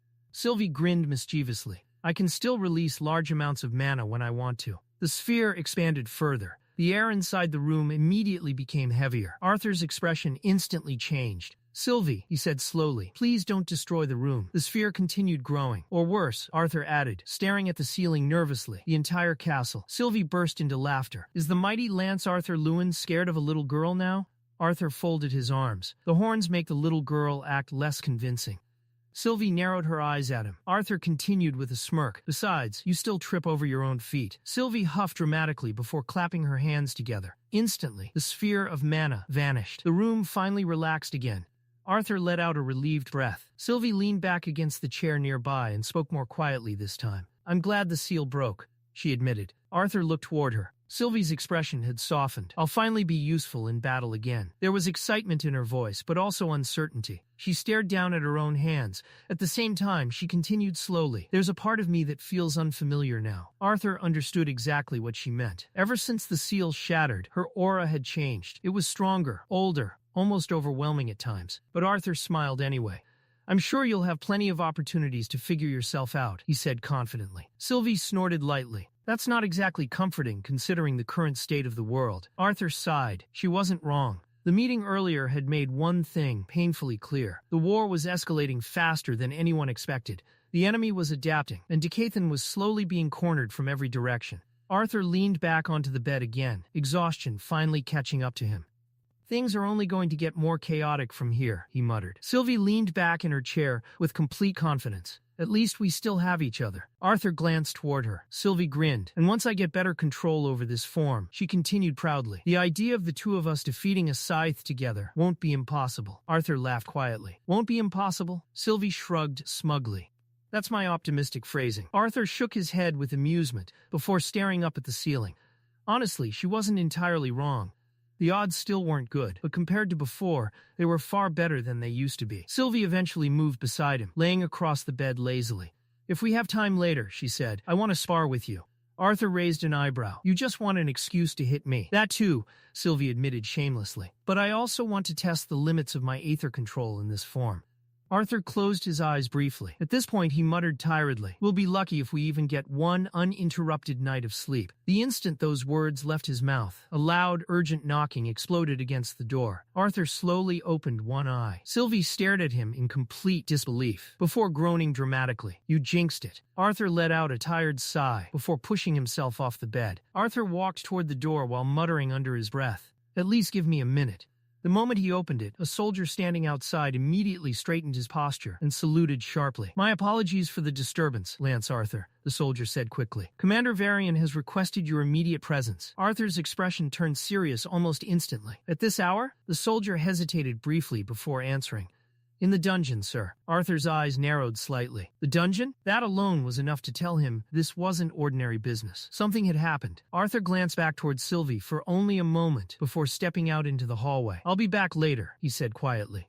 The atmosphere changed the deeper they descended. The warm, candlelit halls of the castle slowly gave way to cold stone passageways beneath the fortress. The air became damp and heavy. Torches flickered weakly against the walls. Arthur could already sense several powerful mana signatures gathered ahead. By the time he reached the lower chambers, his suspicion had fully turned into concern. Every single member of the council was already there. The moment Arthur arrived, Virion glanced toward him. Good, Virion said grimly. Now that everyone's here, we can proceed. Boone frowned deeply, clearly irritated at being dragged down into the underground chambers in the middle of the night. What exactly is all this about? He demanded. King Alduin nodded in agreement, exhaustion visible on his face. Could this truly not have waited until morning? Virion looked toward Entei, who stepped forward slightly before speaking. Master Gentry requested that the council be gathered immediately, he explained. He claims one of the prisoners has finally started talking. That instantly drew everyone's attention. Queen Priscilla narrowed her eyes.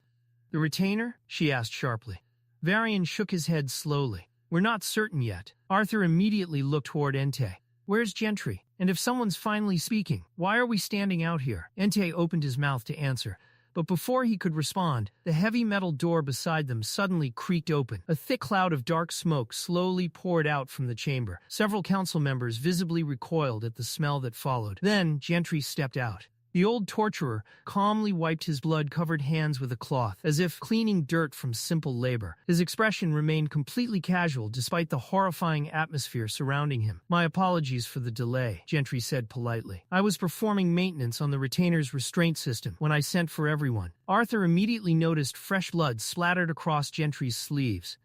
Virion wasted no time. What did the retainer say? Did you finally break him? Gentry smiled faintly. No. Queen Marielle's expression immediately darkened with fury. "Then why?" she snapped. "Did you drag us into this god-forsaken dungeon in the middle of the night?" Gentry remained perfectly calm despite her anger. "I may not have broken the retainer yet," he admitted. "But thanks to him, the traitor Radius has finally decided to speak." The atmosphere instantly shifted. Arthur's eyes narrowed. Radius. After everything that happened, after betraying Dickathan, after dividing the Dwarven kingdom from within, now he wanted to talk? Gentry continued. However, he added carefully, "There is one condition." Everyone waited silently. "He will only speak to Arthur." Every eye in the chamber immediately turned toward him. Buin's face twisted with rage. "That traitor split my kingdom in half. He destroyed the reputation of Darv and left me to clean up the mess afterward. And now he thinks he's in a position to make demands?" King Blaine folded his arms thoughtfully. "Perhaps he's trying to negotiate. A deal, maybe." Queen Mariel immediately rejected the idea. "If he wanted a deal," she said sharply, "he would have asked for Virion or another council member, not Arthur." Virion remained silent for a moment before finally speaking. "Maybe this has something to do with Elijah."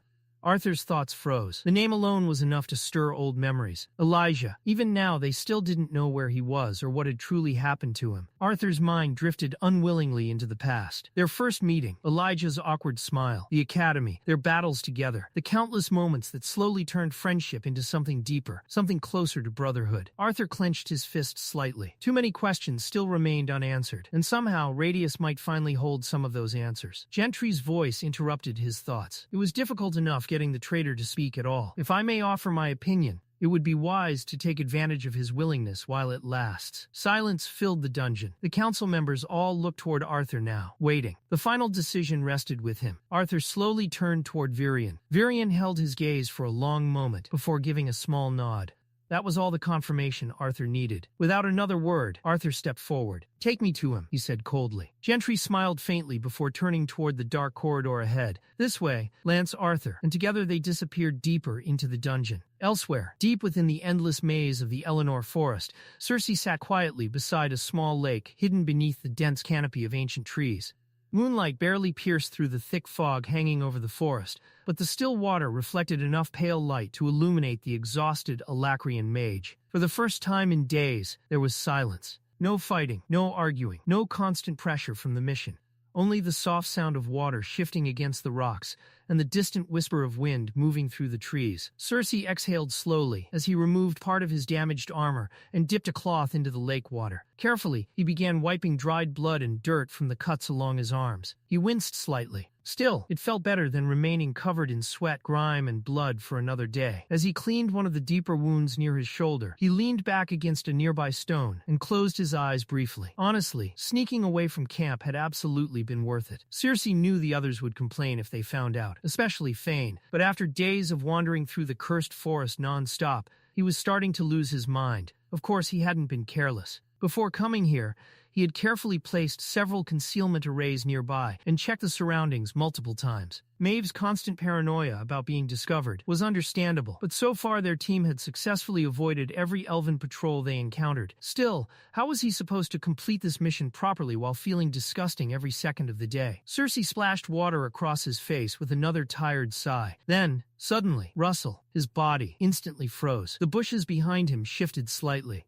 In the next instant, Cersei's entire expression sharpened. Mana surged quietly through his body as he immediately reached for his weapon, eyes locking onto the darkness behind him. The forest went silent. Another movement.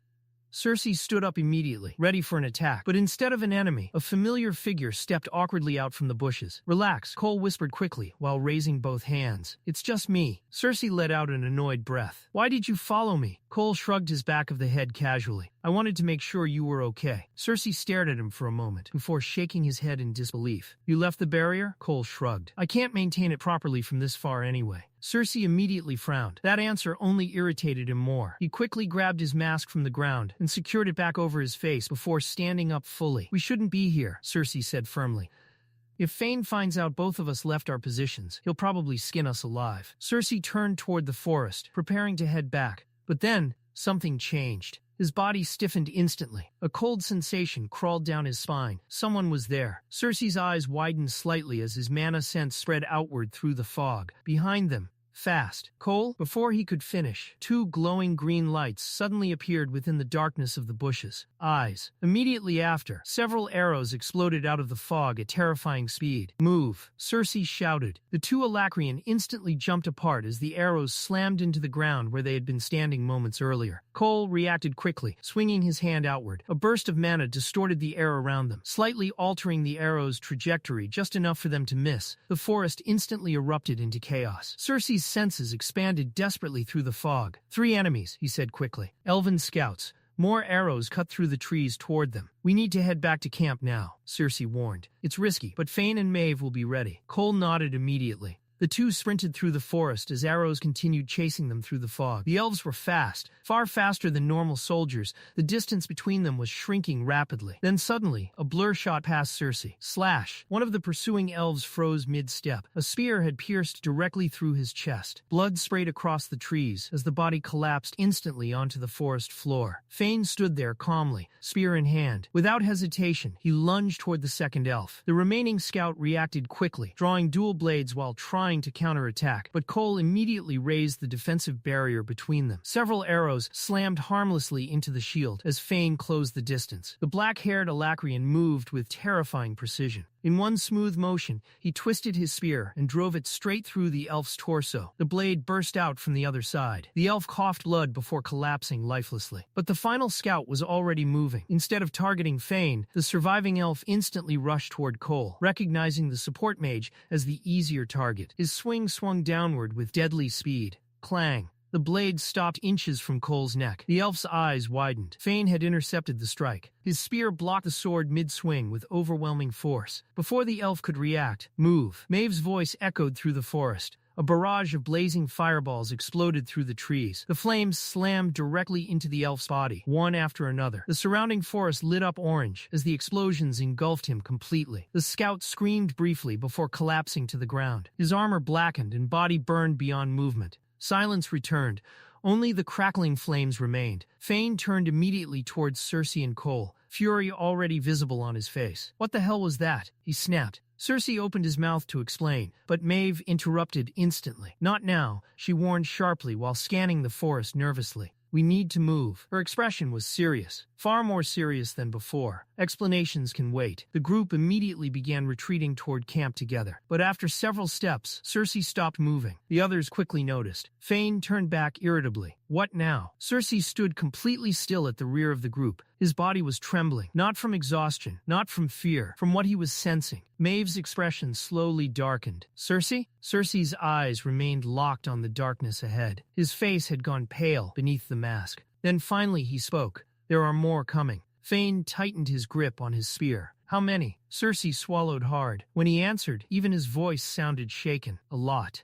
Inside the cold dungeon cell, deep beneath the floating castle, Radia sat alone in silence. Chains rattled softly whenever he shifted, and the dim torchlight painted long shadows across the cracked stone walls. Then the heavy metal door creaked open. Arthur stepped inside. Despite the bruises covering his body and the exhaustion in his eyes, there was still an unsettling calmness about him. Ah, Lance Arthur Leywin, Radia said softly, almost warmly. Thank you for granting me your time. Arthur didn't return the greeting. His expression remained cold and unreadable. Radia slowly straightened himself against the wall and folded his hands together. Now then, allow me to begin. Arthur frowned immediately. Begin? Before Arthur could question him, Radia started speaking again, his voice rising like a storyteller reciting an old legend. There once was a lad, Radius began dramatically, born in a poor little town, wrapped in rags and raised among ordinary folk. A humble beginning, the sort that the world quickly forgets. Arthur's brows narrowed slightly, but within the boy, Radius continued, burned something far greater. He was born not for obscurity, but for greatness,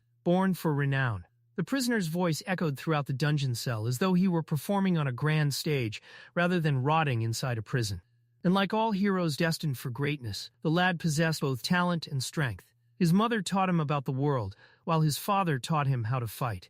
Arthur's eyes sharpened slightly. The story felt familiar, too familiar. Radia's continued without pause. His parents knew, eventually, that the small town could no longer contain the fire raging inside him. A fire burning as fiercely as a king's funeral pyre. The prisoner slowly lifted his head, staring directly into Arthur's eyes now. And so the day came when the boy realized there was a far larger stage awaiting him beyond the borders of his tiny home. Together they pack their belongings and bid farewell to the little town that raised them. Arthur's heartbeat slowed. Ashbur. The image of his childhood village flashed briefly through his mind, but Rhodeus said quietly, as all stories go, tragedy struck. Arthur's expression darkened. Now the similarities were impossible to ignore. The story mirrored his own life far too closely.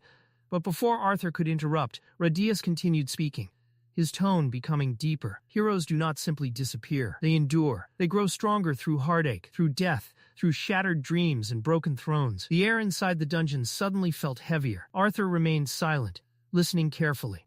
But tell me, Rhodeus continued, what becomes of a hero when the enemy standing before him has crossed both time and space, and yet still shines brighter than he does?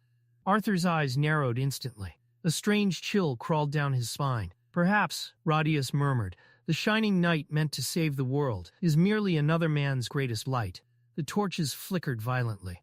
Arthur could feel questions piling up in his mind faster than he could process them. Rhodeus slowly spread his arms and finished the poem like tale, with one final line. In the end, perhaps light and darkness are only decided by whichever side survives the final battle. Silence filled the dungeon. Then suddenly, Rhodeus grabbed Arthur's sleeve tightly. What do you think? He asked desperately. Tell me, Lance Arthur, who decides what is truly light and what is truly dark? Arthur instantly shoved him away. Rhodeus crashed onto the stone floor with a grunt. Arthur stared down at him coldly, irritation flashing across his face. But instead of fear, Rhodeus laughed weakly. Good, he muttered while coughing. That confirms it. You're real. Arthur frowned. Rhodeus slowly pushed himself upright against the wall again. For a while he admitted quietly, I feared I was speaking to illusions, hallucinations. But no, this was real, which means my performance wasn't wasted after all. Arthur's expression hardened. It seems your time in this dungeon has damaged your mind. Rhodeus chuckled softly. Damaged? He repeated with amusement. Not insane? Not broken? Not cracked? He laughed again. No, you called me unbalanced. That's much kinder. Arthur remained silent. Rhodeus tilted his head slightly. You may choose to dismiss my words as nonsense, he said casually. Call them poetry. Call them madness. Ignore them entirely if you wish. What you do with them is no concern of mine. Arthur stepped closer. Explain the poem. Rhodeus smiled faintly. I thought a normal conversation would have been terribly boring, he admitted. And unfortunately, I'm not particularly gifted in poetry. Still, I had to find some way to pass the time down here. Then his expression shifted slightly as he stared directly into Arthur's eyes. Or perhaps, he whispered, these are simply the ramblings of an unbalanced man. Arthur's jaw tightened. Every instinct inside him screamed that Rhodeus knew something important, something he wasn't saying directly. But the way he spoke, the riddles, the vague symbolism, it was infuriating. And Rhodeus only made it worse. You must admit, he added casually, the rhyming was somewhat catchy. That was enough. Arthur snapped. In an instant, he grabbed Rhodeus by the collar and slammed him violently against the wall. The dungeon trembled from the impact. You don't seem to understand your situation, Arthur growled coldly. You betrayed Decathan. You divided kingdoms. You worked with the enemy. Rhodeus winced, but still smiled faintly through the pain. Arthur's grip tightened. You're going to spend a very long time in this prison, Arthur continued, his voice low and dangerous. And how unpleasant that time becomes depends entirely on how cooperative you are. Arthur shoved him away again. Rhodeus collapsed to the floor, coughing violently. Arthur looked down at him with icy frustration. Now is not the time to worry about whether your poems sound catchy. Rhodeus coughed once more before laughing weakly. Oh, trust me, he muttered. I know exactly what kind of prison I'm in. Slowly, he looked back up at Arthur. And I already told you exactly what I wish to say. Whether you understand it is no longer my concern. Later that night, Arthur returned to his room completely exhausted. The castle halls were quiet now, but his mind was louder than ever. He sat heavily at the desk near his bed and began writing down everything Rhodeus had said, carefully reconstructing every line from memory. The poem, the metaphors, the strange references. Arthur stared at the paper for what felt like hours. At its core, the story was clearly about a hero, but something about it disturbed him deeply, because it felt personal. Too personal. Rhodeus had somehow described details from Arthur's childhood with unsettling accuracy. Ashbur, his parents, leaving the town behind, even the feeling of tragedy waiting ahead. Arthur's fingers tightened around the pen. How could Rhodeus possibly know those things? A simple background investigation through the council couldn't explain all of it. Not even close. Arthur leaned back slowly, exhausted. His thoughts drifted toward one particular line. What becomes of a hero when his enemy shines brighter than he does? Did Rhodeus mean Agrona or someone else entirely? And what did he mean by the shining knight becoming another man's blight? Arthur rubbed his forehead in frustration. Nothing connected properly. Every answer only created more questions. Suddenly, Arthur slammed both hands against the desk and stood up violently. The chair scraped backward across the floor. This makes no sense. Frustrated and mentally drained, Arthur finally collapsed onto his bed, staring blankly at the ceiling above him.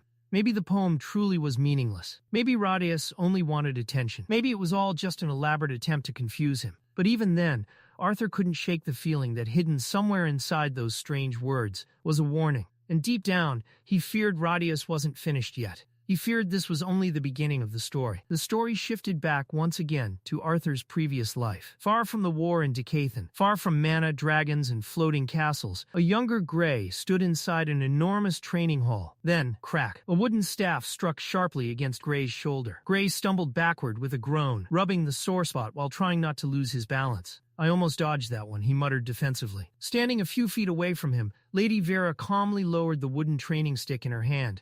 Her posture remained elegant and relaxed, yet there was something overwhelmingly oppressive about her presence. You almost dodged it, Vera repeated calmly, because you're still focusing too much on the weapon itself. Gray frowned slightly. Your vision is too narrow, she explained. You're watching my hands, my weapon, my movements. But a true fighter doesn't focus on isolated actions. She suddenly stopped directly in front of him. Your vision should encompass your opponent as a whole. Gray carefully adjusted his stance again, still wary of another sudden strike. Then Vera asked, "So tell me, Gray, what do you see now? What's different about me?" Gray looked at her carefully for a moment. Then, with the faintest hint of a smirk, he answered cautiously, "Aside from the obvious?" For a second, Vera simply stared at him. Then her eyes narrowed slightly in annoyance. "Don't get smart with me." But despite the scolding tone, a faint smile still appeared at the corner of her lips.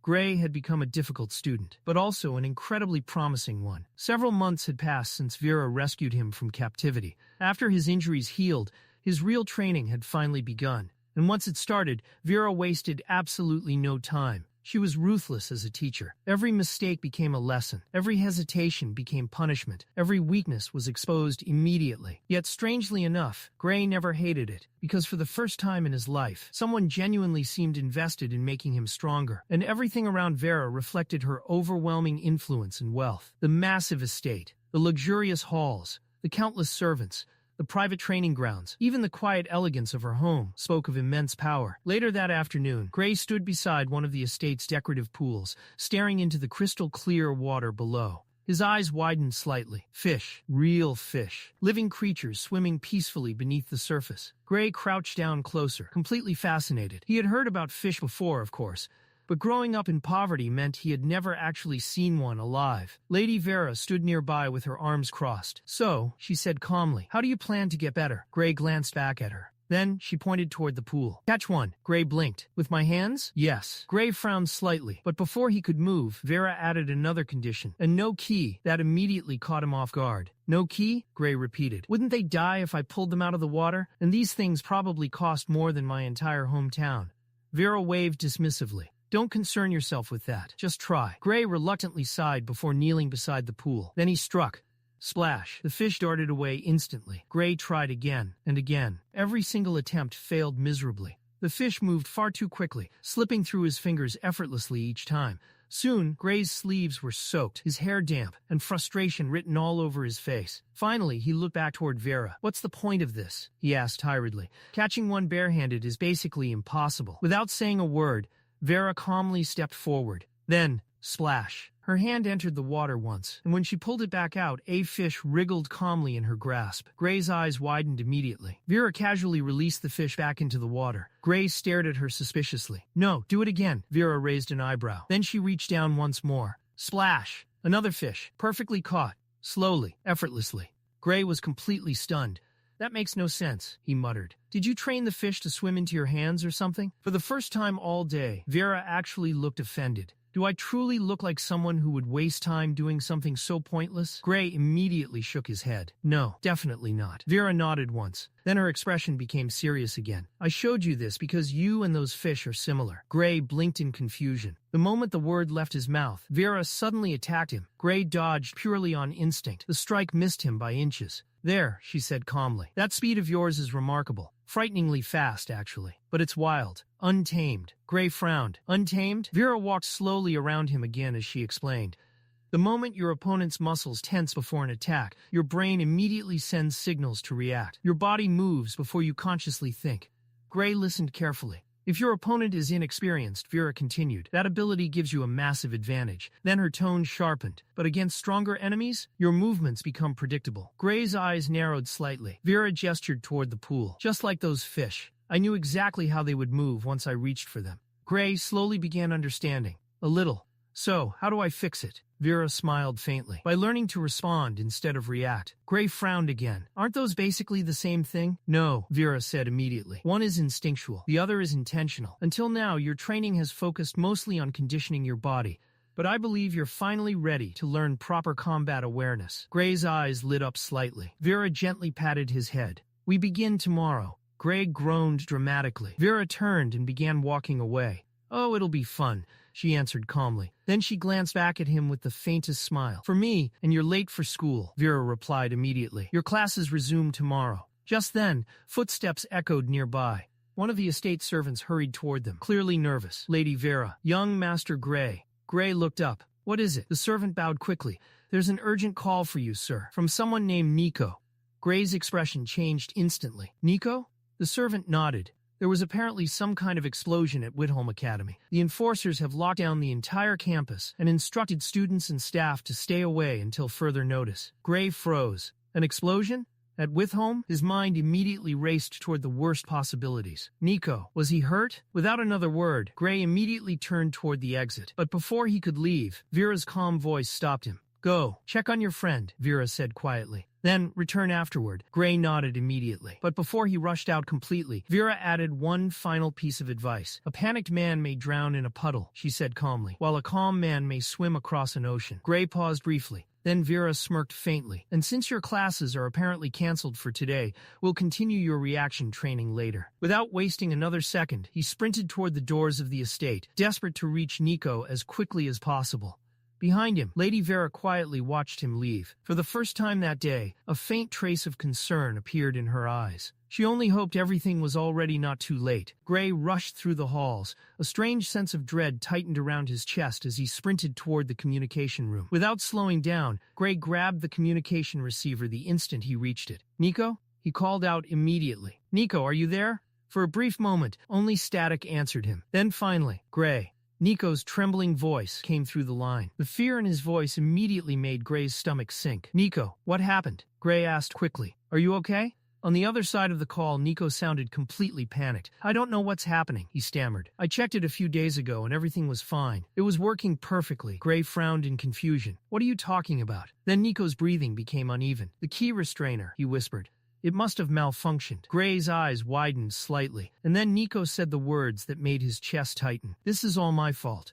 Gray immediately tried calming him down. Slow down, he said firmly. What are you blaming yourself for? You're not making any sense. There was another pause. Then finally, Nico spoke again. It's Cecilia. The moment Gray heard her name, his expression hardened. What happened to Cecilia? Nico inhaled shakily before answering. She had another accident. Gray's grip on the receiver tightened. His mind instantly went back to all the previous incidents. Cecilia's uncontrollable power, the strange surges of ki, the dangerous outbursts she could barely suppress. But from Nico's terrified voice alone, Gray already knew this incident had to be far worse than the others. Gray, Nico said desperately. Can you come to the academy right now? Gray stayed silent for a moment. The enforcers are here, Nico continued nervously. They've been questioning everyone, conducting interviews, asking all kinds of things. His breathing became more frantic. I'm scared, Gray. That single sentence hit harder than anything else. I think they're going to take her away. Gray's eyes narrowed immediately. Please, Nico begged quietly. Come as soon as you can. For several seconds, Gray said nothing. Then finally, he asked the question he was most afraid to hear the answer to. Is Cecilia alive? Nico answered immediately. Yes, she's alive. Gray let out a quiet breath of relief. But Nico continued.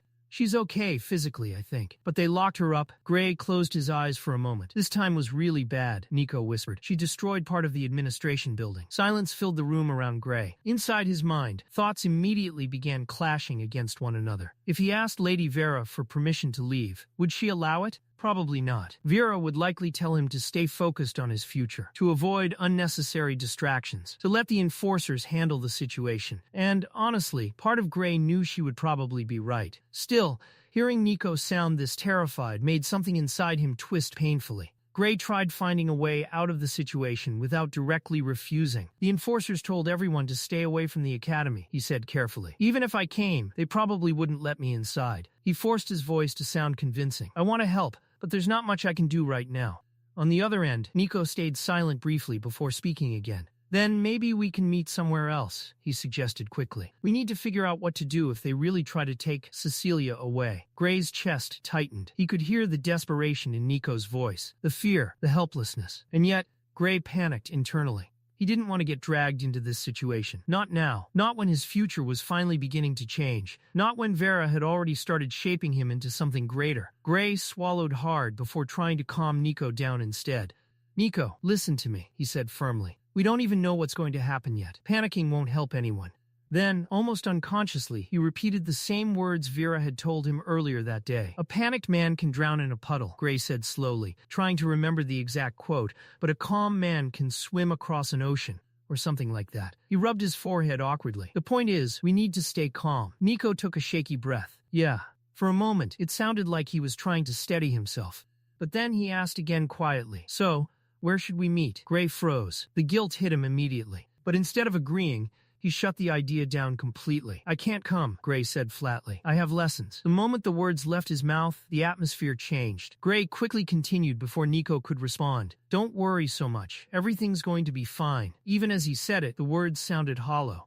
Still, he kept going. You just need to keep your head down and avoid causing trouble. Then Gray tried justifying it further, both to Nico and to himself. Maybe this could actually help Cecilia in the long run. If important people notice her condition, maybe she'll finally get proper treatment. He lowered his voice slightly. Then she won't have to rely only on your inventions anymore. The line became quiet. When Nico finally spoke again, his voice sounded smaller somehow. Okay, there was disappointment there. Gray could hear it clearly, but Nico still tried holding himself together. Sorry, Nico said softly. I know you already have a lot on your plate trying to become king and all. Gray immediately felt worse hearing that. So, I'll let you go now. Gray tightened his grip on the receiver. Call me once you know what the enforcers decide to do, he said. Nico nodded weakly on the other end. Sure. And then the call ended. The room fell silent. Gray slowly lowered the receiver back into place while staring blankly ahead. Everything's going to be fine, he whispered quietly to himself. Back in the present, Arthur sat silently in his room. That memory still haunted him, because now he understood the truth. That was how both Gray and Arthur survived painful moments, by telling themselves things would somehow work out, by repeating comforting lies until they started believing them. Arthur closed his eyes slowly. It was a memory he would never forget. Dream or not, far below the floating castle, deep within the underground dungeon, the night remained cold and quiet. Gentry sighed tiredly. Tonight certainly turned out more eventful than expected. Gentry stretched slightly before turning away. Make sure you finish wrapping things up early tonight, he said casually. I'd rather not spend another sleepless evening down here. With that, Gentry began walking off down the corridor. But then, a sound echoed from inside the retainer's prison cell. Ento froze instantly. The noise had been subtle. Then suddenly, something moved. Fast. Far too fast. A dark blur shot toward Ento from inside the cell. Ento's eyes widened in terror. The bucket slipped from his hands while metal instruments clattered loudly throughout the dungeon corridor. And before Ento could even scream, the shadow was already upon him. Arthur descended the cold stone staircase toward the underground prison, adjusting the collar of his formal coat with visible discomfort. The neatly pressed black uniform felt stiff around his shoulders, and the polished boots echoed sharply against the dungeon steps. He hated wearing these formal clothes. They were restrictive, impractical, and far too rigid for someone constantly moving between battlefields. But after arriving late and underdressed to one too many council meetings, Virion had made his opinion painfully clear. If Arthur showed up looking like a wandering mercenary again, the commander would personally lecture him for an hour straight. So despite the irritation crawling under his skin, Arthur endured it. Only a few days had passed since his last dream of Gray's past life, yet the memory still lingered vividly in his mind. The strange conversation with Rodius refused to leave him alone. Ever since hearing that bizarre poem, fragments of Gray's old memories had begun surfacing more frequently, almost as if the words themselves had stirred something buried deep inside him. Arthur clenched his jaw slightly. Maybe the poem truly was connected somehow. Maybe Radius knew something impossible.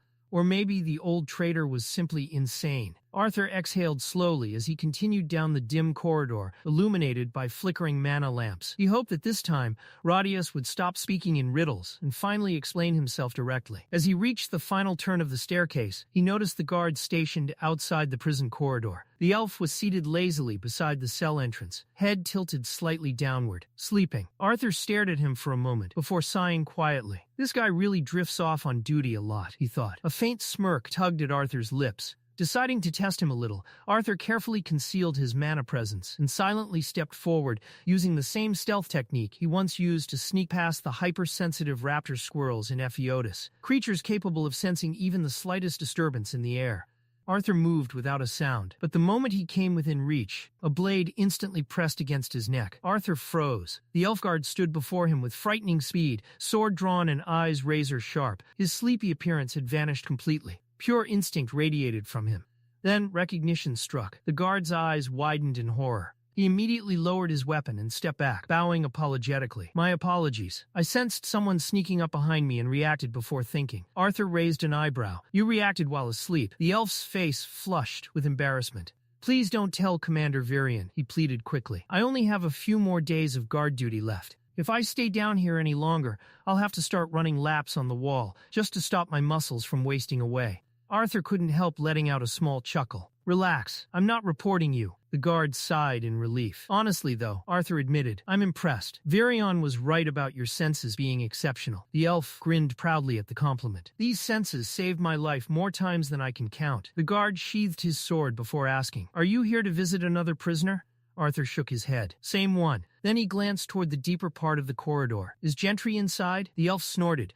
"There hasn't been a single moment where he hasn't been inside." Arthur blinked. "Wait, he sleeps down here too?" The elf nodded immediately. With all the smell and blood and screaming, apparently. Both of them grimaced at the same time. "That's disgusting," Arthur muttered. "It really is." They continued their conversation as Arthur asked whether the elf at least had his own room, and hopefully somewhere far away from these depths of despair. The elf let out a tired laugh and said that he did, but he still couldn't wait to finish his assignment there and finally return home. Arthur glanced at him curiously. "You're not returning to the battlefield?" The elf shook his head. "I'm being reassigned to the Elshire Forest." Then a faint smile crossed his face. "That's what I meant by home." Arthur paused slightly. The Elshire Forest, the memory resurfaced immediately. The towering trees, the thick mana fog, the strange silence hidden beneath the forest's beauty. The first time Arthur entered Elshire, he had only been a child, and it had been entirely by accident. The elf stopped walking for a second, clearly surprised. "You?" Arthur nodded. "When I was younger." The guard stared at him in disbelief. "Not many humans enter the Elshire Forest and come back alive," he muttered, "much less a child." Arthur smiled faintly. "I'll tell you the story someday if you tell me why you're getting demoted to guard duty." The elf instantly replied without hesitation. "I guess we'll both never know." Arthur laughed quietly under his breath. Eventually, they reached a cluttered side room near the deepest cells of the prison. The elf pointed toward a hunched figure buried beneath papers, restraints, and scattered tools. "There," he said. "That's where he sleeps." Gentry suddenly jolted awake at the sound of footsteps. What's going on?" He fumbled around for his glasses before finally spotting Arthur standing at the doorway. The old torturer blinked. "Well now," he muttered, "to what do I owe the pleasure of the general disturbing my rest?" Arthur crossed his arms. "I was simply returning the favor from last night." Gentry let out a dry laugh. "Fair enough." Arthur's expression quickly turned serious. "I need you to open Radius's cell. There's something I want to ask him." Gentry nodded immediately as he stood up. "Of course." As they walked through the corridor, Gentry spoke again. "And, my apologies for dragging the entire council down here last night." Arthur glanced at him. "You thought Radius was finally going to reveal something important. I still think he might." Arthur remained silent for a moment. "That's why I'm here." The deeper they walked, the colder the air became. Eventually, they arrived outside Uto's reinforced containment chamber. Arthur frowned slightly. Something felt wrong. Gentry reached for the mechanism and slowly opened the chamber door. The moment the door creaked open, dark smoke spilled into the hallway. Arthur's eyes narrowed instantly. Gentry froze. The elf guard immediately stepped forward with his sword drawn. As the smoke slowly cleared, the horrifying scene inside became visible. Ento lay collapsed on the floor. Blood seeped through the gaps in his suit as broken tools and overturned buckets scattered across the room. The entire chamber looked devastated. Black spikes of corrupted mana erupted violently from the ground, and walls like twisted spears, tearing apart the prison floor. And in the middle of it all, Uto sat slumped against the wall, barely conscious. Yet despite his condition, a twisted grin stretched across the retainer's face the moment he saw Arthur. Arthur's eyes widened slightly. That's impossible. The restraints were still active. Uto's mana should have been completely sealed. Gentry immediately rushed toward the retainer, while the elf guard focused his senses outward. "There's nobody else here," the elf reported sharply. "I can't sense any intruders." Arthur stepped cautiously into the chamber, confusion growing rapidly. Did he somehow break free? Arthur muttered. But something felt off. Uto wasn't escaping. He wasn't even moving properly. And then Arthur realized something far worse. Radius. Arthur instantly turned and rushed toward the neighboring cell. The metal door stood partially open. Arthur reached it in seconds and stopped cold. Radius lay sprawled across the prison floor. Dark spikes had pierced completely through his body. Blood spread beneath him in thick crimson pools. His eyes were empty, dead. For a brief moment, silence consumed the entire corridor. Arthur stared at the corpse in shock, his mind racing violently. Then Uto laughed weakly from behind him. A slow, broken laugh filled with cruel amusement. The next morning, the atmosphere inside the floating castle felt far heavier than usual. The bright halls that once carried the quiet comfort of safety now felt tense and suffocating. Inside the grand meeting room, every member of the council had gathered once again. Virion stood at the head of the chamber with a grim expression etched across his face. The exhaustion in his eyes was impossible to hide. Beside him stood Gentry, the usually composed torturer looking pale and visibly shaken. The memory of what happened in the dungeon clearly hadn't left him. Virion looked toward him and spoke in a firm but controlled tone. "Describe everything exactly as it happened. Leave out no details." Gentry swallowed hard. Before he could answer, Queen Priscilla spoke gently from her seat. "We understand your distress," she said calmly. "But if we fully understand the incident, perhaps we can determine what truly happened and prevent it from occurring again." Gentry nodded weakly, trying to compose himself. His voice faltered slightly. "I could have stopped it." The room remained silent. Gentry lowered his head. "But I was asleep." King Blaine narrowed his eyes. "You didn't hear anything at all?" Before Gentry could answer, the elf guard Albald stepped forward. "I can personally assure the council," he said confidently, "that if there had been any struggle or intrusion, I would have heard it, even from the first floor of the dungeon." Arthur glanced briefly toward the elf. After witnessing his senses firsthand earlier that morning, Arthur knew the man wasn't exaggerating. Then Arthur himself spoke. "As I mentioned before," he said steadily, "by the time we arrived, they were already dead." Queen Mariel turned toward him immediately. "Then explain exactly what you saw." Arthur nodded once before recounting the scene carefully. "When we entered the chamber, the room was already covered in black spikes. Ento was still barely alive at the time. Albald continued from there. Uto was leaning halfway outside his cell," the elf explained. "One of the spikes had pierced directly through his mana core. We couldn't determine whether he escaped on his own or whether someone helped him." He paused briefly before continuing. "I intended to investigate the chamber further while General Arthur. I went to Radaeus' cell." Arthur finished for him. The room grew even quieter. "I wanted answers regarding the poem he recited the previous night," Arthur explained. "But when I reached the cell, Radaeus was already dead." Arthur's eyes hardened slightly as the image resurfaced again in his mind. His body had been pierced straight through the heart by the same black spikes. Several council members grimly exchanged looks. Arthur continued calmly. Gentry had been sleeping near the chamber, and Albald was guarding the main entrance. "Earlier this morning, Albald was capable of detecting me even after I completely concealed my mana presence." Arthur looked toward the council directly, and between the prison levels and the upper floors, there were numerous guards stationed throughout the castle. If someone truly infiltrated this place, Arthur paused slightly. They left absolutely no traces behind. Silence settled heavily across the room. The situation made no sense. Virion eventually spoke. "Since every witness account aligns perfectly," he announced, "the council has concluded that none of you were involved in the deaths." Gentry visibly relaxed slightly at those words, though the guilt still remained written across his face. Arthur remained silent, but internally his thoughts continued racing. The deaths of Radaeus and Uto were catastrophic. Not only had Dicathen lost 2 major prisoners, but one of them had been a retainer living proof that the enemy could bleed. Keeping Uto imprisoned had given the people of Dicathen a sense of control, a symbol that the war was still manageable. Now even that illusion was gone. As for Radaeus, the council didn't mourn the traitor himself. But the information buried with him was another matter entirely. Virion eventually turned toward Gentry. You are granted temporary bereavement leave until the council requires your services again. Gentry bowed deeply. Understood. Virion then looked toward Albald. You will return to the Elshire Forest immediately and assist the forces stationed there. The elf stood straight and saluted sharply. Yes, Commander. Arthur quietly observed the council members as the meeting continued. Despite their composed expressions, he could tell every single one of them understood the danger of the situation. If word spread that enemy prisoners had somehow died inside the most secure location in Dicathen, panic would spread instantly. So, the council made the same choice countless rulers throughout history had made when faced with fear and uncertainty. They buried the truth. The incident would be covered up completely. No public announcement, no rumors, no mention of infiltration. Virion finally turned toward Arthur. Until further notice, you will remain on standby. Arthur bowed slightly. Understood. The meeting eventually ended, and one by one, the council members departed the chamber in exhausted silence. Later, Arthur found Virion standing alone beside one of the massive castle windows. The old commander stared quietly at the floating city below. Far beneath the castle, children ran through the streets laughing while merchants opened their shops for the day. Families walked together peacefully. To them, the floating castle still represented safety. Arthur stepped beside Virion. You must be worried about everyone's safety, Arthur said quietly. 3 people were killed inside the most secure location in Dicathen, most likely by enemy forces.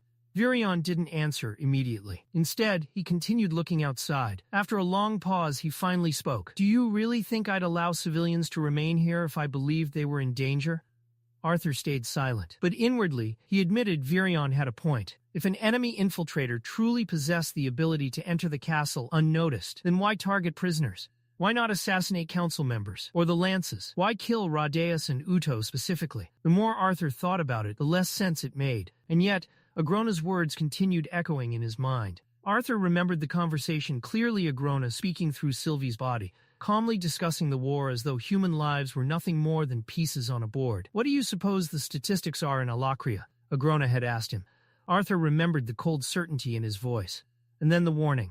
We are progressing into the next stage of the war. It will not benefit your side. Agrona didn't want to destroy Dicathen. He wanted its resources, its people. He intended to use the continent itself as fuel for his future war against Ephiodus. Arthur's thoughts shifted back toward Radaeus. The poem, the strange wording, the hidden meanings. Was Radaeus truly trying to warn him? Had he deliberately hidden the truth within poetry to avoid triggering some kind of curse? Arthur's eyes narrowed slightly.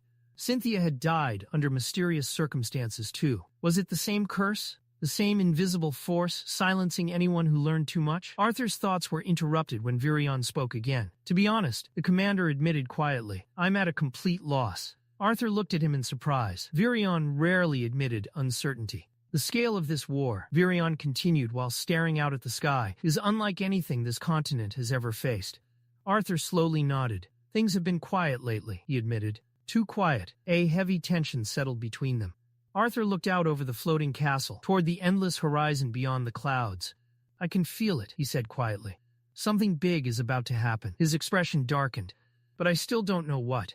As Arthur walked through the long hallways of the floating castle, his mind remained tangled in restless thoughts. The polished marble floors reflected the soft glow of the mana lamps above, but even the calm atmosphere of the castle couldn't ease the tension building inside him. Everything was happening too fast. Every day brought new threats, new discoveries, and new uncertainty. The war that once felt distant had now spread across the entire continent like an unstoppable storm. Arthur let out a quiet breath as he continued walking toward his room. Part of him still couldn't understand why Virion had ordered him to remain on standby, while the other lances were scattered across Dicathen, handling critical missions. Aya had already been deployed to Eleanor, monitoring the southern borders after the recent Alacrian incursions through the forest. Mika was deep within Darv, hunting down the radical dwarven groups and Alacrian sympathizers, destabilizing the kingdom from within.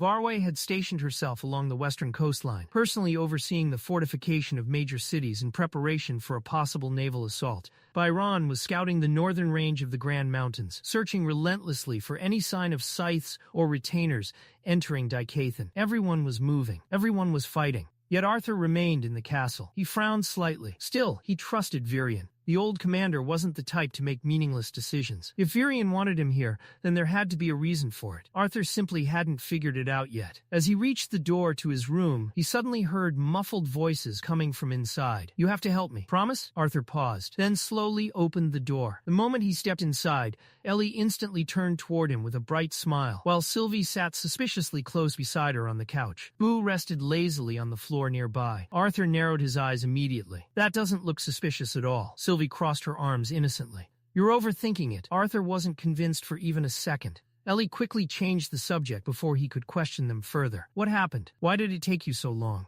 Arthur sighed tiredly as he loosened the collar of his coat. Another council meeting, then a faint smile crossed his face. "But I'm free now." Ellie's eyes lit up instantly. "Does that mean you're finally ready to spend time with your precious little sister?" Arthur chuckled softly. "Sure, as long as you don't mind spending that time at the training grounds." He glanced toward Sylvie. "She and I still need to test a few things before we end up in a real fight." Sylvie nodded immediately. As the three of them began walking through the castle halls together, Arthur glanced sideways at Sylvie. "So," he said casually, "what exactly were you two talking about before I came in?" Sylvie immediately looked away. "I'm sworn to secrecy." Arthur raised an eyebrow. "That makes it sound even more suspicious." Ellie quickly avoided eye contact. Arthur shook his head with a helpless smile as they continued toward the training grounds. Despite everything happening around them, seeing Ellie and Sylvie getting along so naturally genuinely made him happy. Eventually, they arrived at the massive indoor training hall. The moment Arthur pushed the heavy doors open, the familiar scent of stone, metal, and burned mana filled the air. Arthur stepped into the center of the room before stretching his arms casually. "We should warm up first." Ellie immediately began stretching beside him. Arthur glanced toward Sylvie. "You joining us?" Sylvie stared at them blankly. "Why?" Ellie giggled. "To loosen your body before training." Sylvie hesitated before awkwardly attempting to copy their movements. Her human form still clearly felt unnatural to her. Every stretch looked stiff and unbalanced, and several times she nearly lost her footing. Arthur tried not to laugh. Eventually, Sylvie leaned too far sideways and nearly toppled over completely, but Ellie quickly caught her before she could hit the floor. Sylvie blinked in surprise. Ellie smiled proudly. "See? You're getting better already." Arthur shook his head in amusement. "All right, let's start the real training before one of you breaks something just by stretching." Sylvie straightened herself before walking toward the center of the arena. "How do you want to do this?" Arthur asked. Sylvie raised a hand. "Just stand still for a moment." Almost immediately, a glowing sphere of white energy began forming around her palm. The mana condensed rapidly into a dense, shining projectile. Then, whoosh, she fired it directly toward Arthur like an arrow. Arthur instantly swatted the projectile aside with the back of his hand, but despite casually deflecting it, his expression shifted slightly in surprise when he noticed a faint burn mark left behind on his skin. Arthur blinked. "When did you learn to use mana arrows?" Sylvie looked mildly pleased with herself. "Watching Ellie manipulate elemental mana gave me a few ideas." Then several more glowing arrows rapidly formed around her hands. Including how to better take advantage of my own traits, the arrows shot toward Arthur one after another. This time Arthur caught the projectiles directly in his hands before they could explode. His eyes narrowed thoughtfully. Interesting. He examined the dense mana carefully. Compared to Ellie's arrows, these are much more compact, almost solid. He looked back towards Sylvie. The raw destructive output isn't especially high, but the mana density is absurd. They don't dissipate immediately after impact either. Arthur quickly realized that although Sylvie drew inspiration from Ellie's techniques, the composition of the spell itself was completely different. Ellie manipulated elemental mana. Sylvie manipulated pure mana itself. Sylvie folded her arms confidently. Dragons can only manipulate ether and pure mana. Arthur glanced at the glowing energy still lingering around her hands. Then what exactly is this arrow? Sylvie hesitated slightly. "I'm not entirely sure." That answer immediately caught Arthur's attention. Sylvie looked down at her hands thoughtfully. "Ever since I started spending more time in my human form, I've gotten a much better understanding of my core." Her expression slowly became more uncertain, but there's still a part of it I can't fully access. Arthur smirked slightly. "Maybe you'll unlock it once you get stronger." Then dozens of fireballs suddenly materialized around him. The temperature inside the training room instantly rose. "For now," Arthur continued, "let's test how versatile your control over pure mana really is." The fireballs launched simultaneously. The arena exploded into flames. Ellie quickly shielded herself from the heat while Boo growled uneasily. But when the fire finally cleared, Sylvie stood completely unharmed. A translucent white mana barrier surrounded her body flawlessly. Not even a scratch reached her. Arthur immediately followed with another attack, this time summoning sharp, flaming arrows. Create separate panels, he instructed calmly. Block each projectile individually. The arrows shot forward. Sylvie reacted instantly. Several floating mana shields materialized around her body, intercepting every single arrow with perfect timing. Arthur nodded approvingly, then vanished. In the next instant, he appeared directly behind Sylvie in her blind spot. Arthur swung his blade toward her side, attempting to catch her off guard. But before the strike could land, black and violet dragon scales instantly spread across Sylvie's arm, hardening into armor. Clang! Arthur's attack bounced harmlessly away. Sylvie turned toward him smugly. Arthur couldn't help smiling. Your mana control is impressive, he admitted honestly, and your reserves are massive. He studied the scales covering her arm. Your natural defenses are strong too, even if this form slows your physical movement slightly. Then his expression became more serious. But your attacks still aren't strong enough to threaten a retainer or scythe yet. Sylvie nodded without arguing. My defenses are weaker in this form too, she admitted, and you definitely held back just now. She glanced toward Dawn's ballad resting in Arthur's hand. If you actually swung seriously with that sword, I probably would have lost an arm. Arthur smiled slightly but didn't deny it. Sylvie continued explaining. My mana control is far better in this form, but my dragon form allows me to release much larger amounts of mana at once.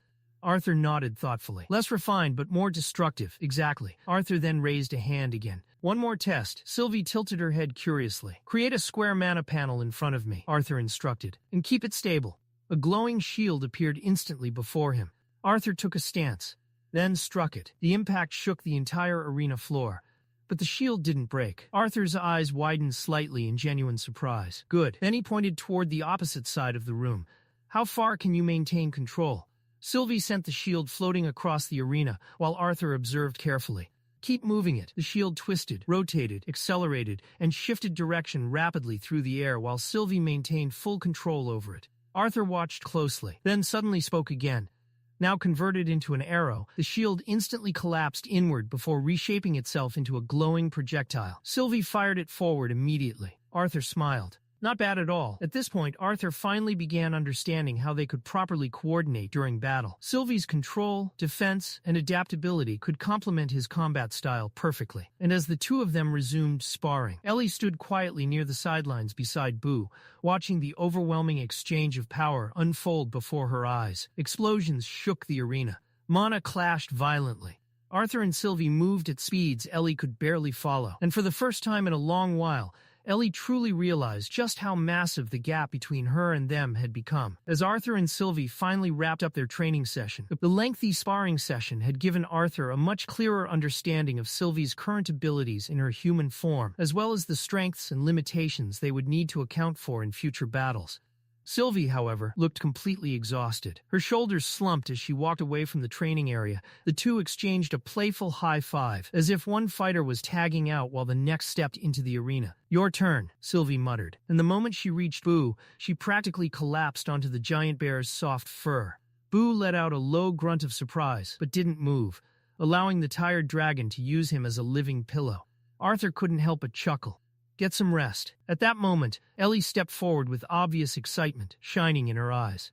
She tightened her grip on her bow and practically bounced on her feet as she approached the center of the training field. Through their mental connection, Sylvie immediately spoke to Arthur. Don't go too hard on her. Arthur raised an eyebrow. Why? Because she's been looking forward to this all day, Sylvie replied, and she really wants to impress you. Arthur glanced toward Ellie, who was already drawing her bowstring with an eager expression. A small smile appeared on his face.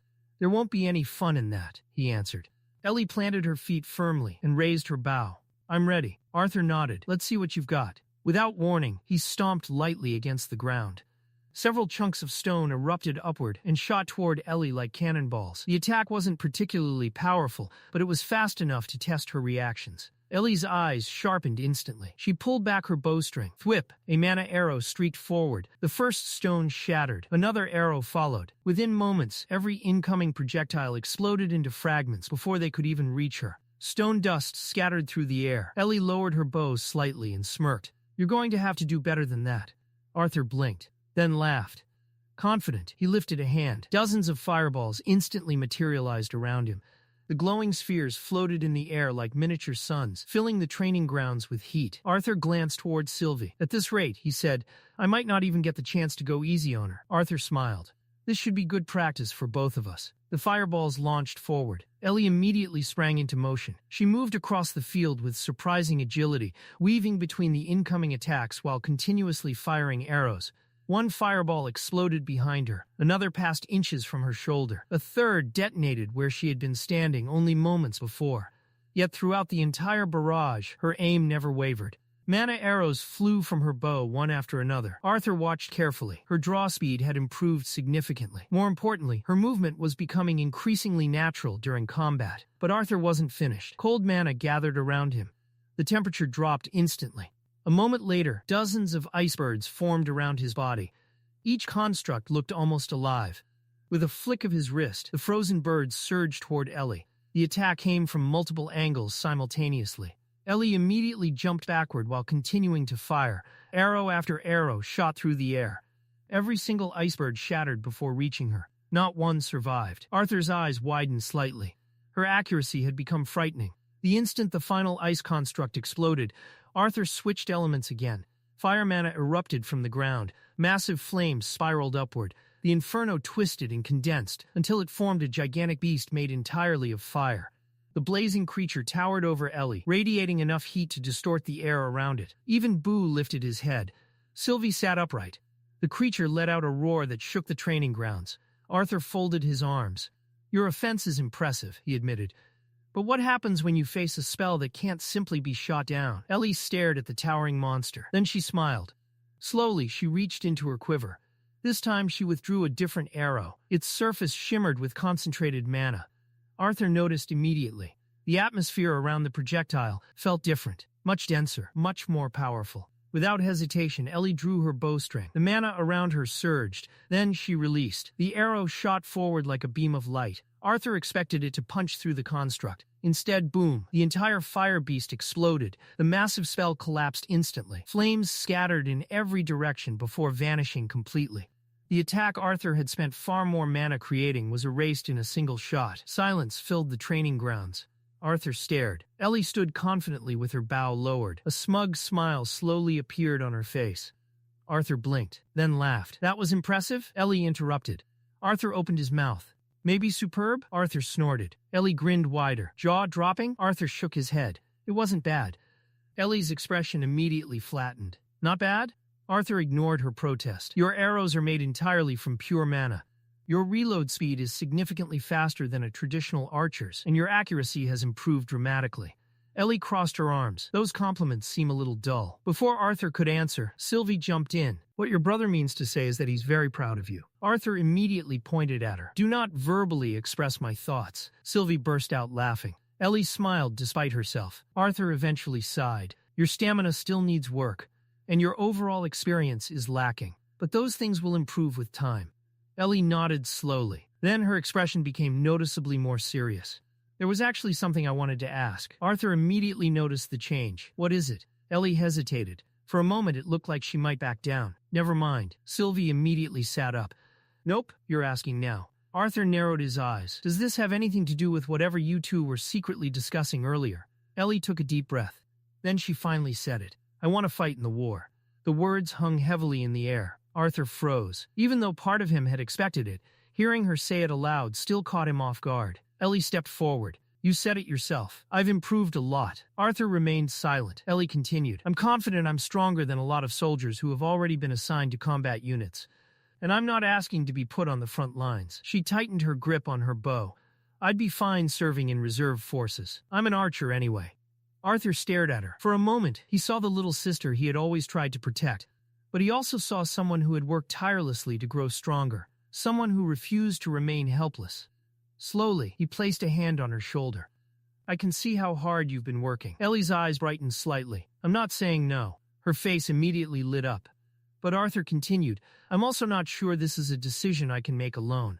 The excitement faded slightly. Arthur sighed. "Mom and Dad aren't here, and to be honest, he looked away. We haven't exactly been seeing eye to eye lately."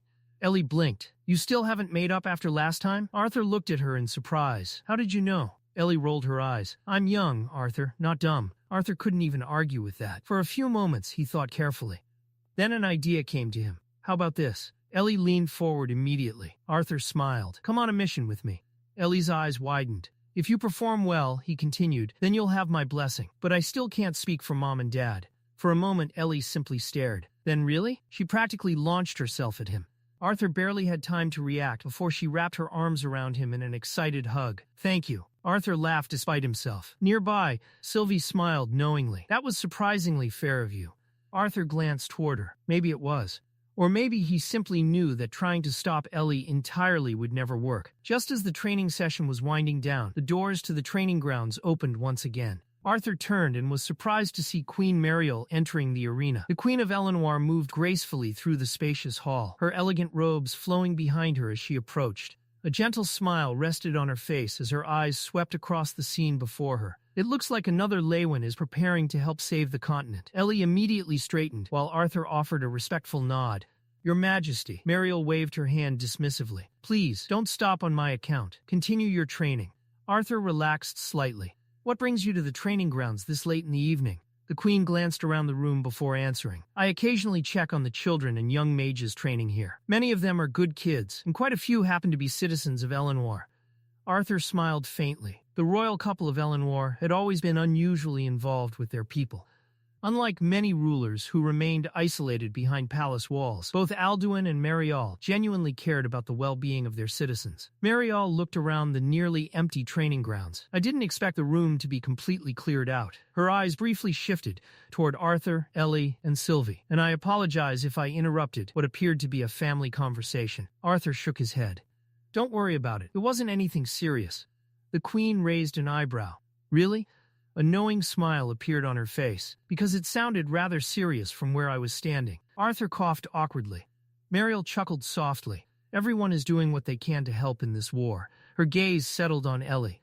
And Ellie is quite brave. The young girl straightened proudly. I imagine she takes after her brother. Meanwhile, Ellie had already moved back beside Sylvie and was helping the dragon girl stretch her aching arms after their training. As Mariel watched them, her expression softened. You know, she smiled wistfully. Ellie reminds me a little of Tessia. Arthur blinked. The mention of Tessia immediately brought back countless memories.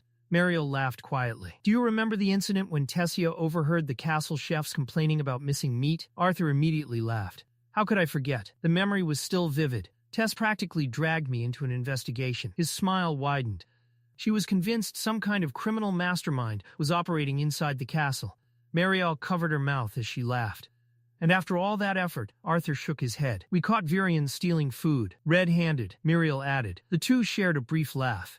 Arthur still remembered the sight of Virion sneaking around, despite supposedly being on a strict diet. Mariel's smile gradually faded into something more nostalgic. Tessia invited me to join her investigation at the time. Her gaze drifted toward the distance. But I was too busy dealing with tri-union meetings. She sighed softly. Back then, I thought those meetings were the most exhausting part of my life. A trace of sadness entered her voice. The endless debates, the politics, the disagreements. Her eyes lowered slightly. But honestly, she paused. Those were some of the most peaceful days we've ever had. Silence filled the room. Arthur understood exactly what she meant. Back then, the continent's biggest problems had been political disputes and trade negotiations. Now they were fighting for survival. Mariel smiled sadly. We should have appreciated those days more. For a moment, nobody spoke. Eventually, Mariel straightened herself and turned toward the exit. I should let you all get some rest. She offered them a final smile. Good night. As she began walking away, Arthur suddenly called out, Your Majesty. Mariel stopped and looked back. Arthur met her eyes. With the council's guidance, his voice carried a quiet determination. The Lances and I will do everything we can to make sure those peaceful days return. For a brief moment, Mariel simply stared at him. Then she smiled. A genuine smile. One filled with hope. I believe you will. With that, she left the training grounds. The doors closed behind her. Arthur, Ellie, and Sylvie stood in silence for several moments afterward. Each of them understood what was truly at stake. They weren't just fighting for victory. They were fighting for the chance to return to simpler days. The next 4 days passed quickly. Arthur spent nearly every waking hour training alongside both Ellie and Sylvie. Whenever he wasn't attending meetings or studying reports, he was in the training grounds helping them improve while simultaneously refining his own abilities. Despite already being a white core mage, Arthur continued pushing himself further.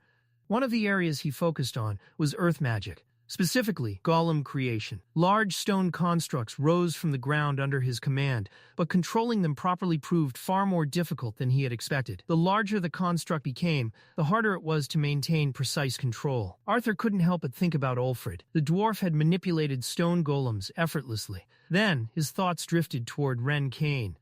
The eccentric Acheron inventor likely could have explained the process in minutes. Unfortunately, neither of them were here, and even if they were, Arthur doubted they would willingly give him lessons. Meanwhile, Ellie and Sylvie pushed themselves just as hard.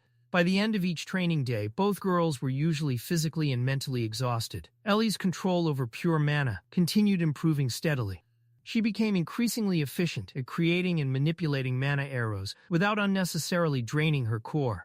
Her precision improved. Her speed improved. Even her instincts during combat became sharper. Sylvie also continued making progress. Although she still hadn't unlocked any new abilities hidden within the depths of her core, her confidence in her human form grew significantly. Her movements became smoother, her balance improved, and controlling pure mana became almost second nature. Unfortunately, they still hadn't discovered whatever mysterious power remained dormant within her. Still, progress was progress. The three of them also spent time discussing battlefield coordination. While they never fully practiced fighting together as a unit, Arthur began forming strategies in his mind based on Sylvie's defensive abilities and Ellie's ranged attacks. Both girls were clearly becoming stronger. On the fourth day, after another exhausting session, Ellie and Sylvie collapsed onto the training ground floor simultaneously. Neither had enough energy left to stand. Arthur looked down at them and laughed. That was fun. Sylvie groaned. Maybe for you. Ellie nodded immediately. Definitely only for him. After resting for several minutes, Ellie looked towards Sylvie. Your pure mana attacks are getting way more versatile. She sat up slightly. And your shields are ridiculous. They hold up even against Arthur's elemental spells. Arthur immediately flicked her forehead. You shouldn't compare yourself to Sylvie. Ellie rubbed her head. Why not? Arthur pointed toward the dragon girl. Because she's a dragon. Sylvie proudly nodded. A very important detail. Arthur continued. Pure mana is practically all dragons can manipulate. And Aether, Sylvie added. He sat down beside them. For human mages, pure mana works differently. Ellie listened carefully. Arthur explained.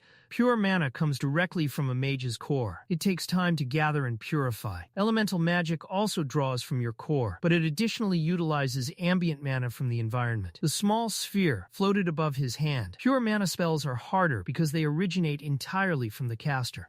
And once they're released, they're usually more difficult to control. Arthur looked directly at Ellie. That's why your ability to detonate mana arrows after firing them is genuinely impressive. Ellie's eyes widened. Really? Arthur nodded. A huge smile immediately spread across her face. The compliment clearly meant more to her than she wanted to admit. Then Ellie suddenly turned towards Sylvie, a spark of excitement lighting up her eyes. Can you make those moving panels again? I want to practice hitting them. Sylvie glanced over at her and smirked, clearly amused by the challenge. Then I should probably practice reacting to your arrows too. But then the doors to the training ground suddenly burst open. All three immediately turned. A soldier rushed into the room. His breathing was uneven, and his expression was tense. The moment Arthur saw his face, his own expression hardened. Something was wrong. The soldier quickly approached and saluted. Arthur stepped forward. What happened? The soldier swallowed. News has arrived from the wall. The atmosphere instantly changed. Every trace of relaxation vanished. Arthur's eyes narrowed. The soldier continued. A massive horde of corrupted beasts has been sighted. His voice grew even more serious. They're moving directly toward the wall. Silence fell over the training grounds. Now, the reality of war had come crashing back. The moment the soldier delivered the report, Arthur immediately understood what it meant. The smaller attacks and scattered skirmishes that had been occurring across the continent suddenly made sense. They had never been intended to achieve anything significant on their own. They had been probes, carefully planned tests meant to gauge Decathlon's defenses and reactions before the enemy committed to something far larger. A full-scale assault was coming. Arthur's expression hardened. Has the council been informed? He asked without hesitation. The soldier nodded immediately. Yes, Lance Arthur. The council has already been notified. Preparations are underway as we speak.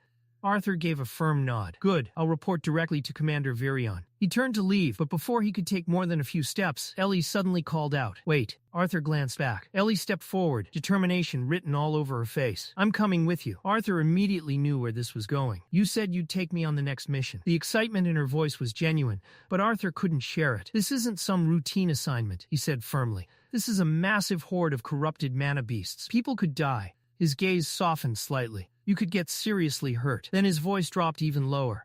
Or worse. For a brief moment, Ellie hesitated, but only for a moment.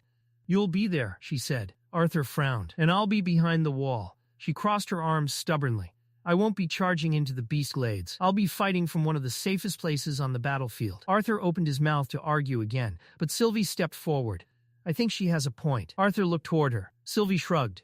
"This is probably the safest opportunity she'll get to prove herself." She gestured toward Ellie. "She'll be standing on top of the wall firing arrows. That's basically target practice for an archer." Arthur wasn't convinced. "And if the beasts break through?" Sylvie's eyes met his. "They won't." There wasn't even a hint of doubt in her voice. "You won't let that happen." The confidence caught Arthur off guard. Before he could respond, the soldier cleared his throat. "The council is waiting." Lance Arthur. Arthur sighed. Part of him wanted to refuse outright. Another part knew that Ellie wasn't a child anymore. She had trained relentlessly. She had earned the right to at least be considered. Still conflicted, Arthur turned and began walking toward the door alongside Sylvie. Ellie remained where she was, watching silently. Then Arthur stopped. A few seconds passed. Finally, he glanced over his shoulder. "What are you waiting for?" Ellie's eyes widened. A grin spread across Arthur's face. "Let's go." The excitement on Ellie's face exploded instantly.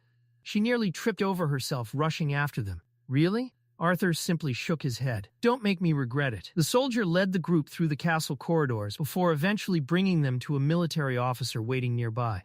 Stopping before the man, the soldier saluted. "Officer Strajan will brief you on the situation at the wall." The officer stepped forward. "Officer Julor Strajan." He offered a respectful bow before continuing. "A member of my reconnaissance squad stationed near the Beastglades was responsible for spotting the approaching horde." Arthur folded his arms. "How bad is it?" Julor's expression darkened. Large. That single word was enough to tell Arthur everything. Still, he allowed the officer to continue. "Based on the scouts' observations, this horde is unlike the smaller groups we've encountered recently. The numbers are significant." Sylvie crossed her arms. "They're still mana beasts. Even corrupted mana beasts were fundamentally different from retainers and scythes." Arthur agreed, but numbers could still be dangerous. "How long before they reach the wall?" Julor answered immediately. "At their current pace, no more than 2 days." Arthur nodded slowly. "Not much time. Not nearly enough. Anything else?" Julor shook his head. "That's all the information currently available." He straightened. "The commander has already been informed. The departure groups will be assembled at the teleportation docks within the hour." Arthur nodded. "Thank you, officer." Julor saluted before departing. Once he was gone, Arthur turned toward Ellie and Sylvie. "You two head down to the teleportation gate." Both looked at him. "I need to speak with Commander Virion first." Sylvie nodded. "We'll meet you there." Arthur watched them leave before making his way toward Virion's office. When Arthur entered the room, Virion was already waiting. "I assume Officer Strajan filled you in." Arthur nodded. "He did." Arthur crossed his arms. No sightings of retainers or scythes. Then his expression grew more serious. "But I'll keep my guard up regardless." Virion gave an approving nod. "A wise decision." The old commander stood from his desk. "Before you leave, though, I have something for you." Arthur raised an eyebrow. Virion moved toward a nearby stand where a carefully prepared set of armor rested. Arthur stared at it. The armor was impressive. Intricate engravings covered the metal plates, while finely crafted trimmings decorated the edges. A heavy fur mantle rested across the shoulders, giving it the appearance of something worthy of a king. Arthur immediately suspected Virion's involvement. Virion chuckled. "I know." Arthur didn't even need to say anything. "It's a little flashy." "A little?" Arthur asked. Virion ignored him. "But appearances matter." His expression softened slightly. "The soldiers at the wall need symbols right now." He gestured toward the armor. "They need to see their lance standing with them." Arthur stepped closer. Upon closer inspection, he realized the armor wasn't merely decorative. Every piece had been designed with combat in mind. The plates protected vital areas without restricting movement. The weight distribution was balanced perfectly. Unlike ceremonial armor, this was something he could actually fight in. Virion had clearly put a great deal of thought into it. A short time later, Arthur emerged fully equipped. The silver armor fit perfectly. The engraved plating reflected the room's light. The fur mantle draped across his shoulders completed the look. Virion stepped back and examined his work. A satisfied smile spread across his face. "Much better." Arthur looked down at the outfit. Then he glanced at the massive amount of fur covering it. He couldn't help himself. "You really like fur, don't you?" Virion burst into laughter. "I really do."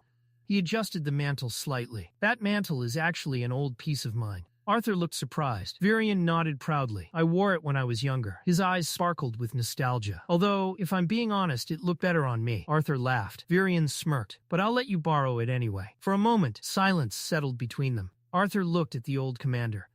Memories flooded back, their training sessions, Virion's lessons, the countless times the old man had guided him through impossible situations. The man had become far more than just a commander. He had become family. Arthur bowed his head sincerely. Thank you. Virion raised an eyebrow. For the armor? Arthur shook his head. For everything. For a brief moment, Virion's expression softened.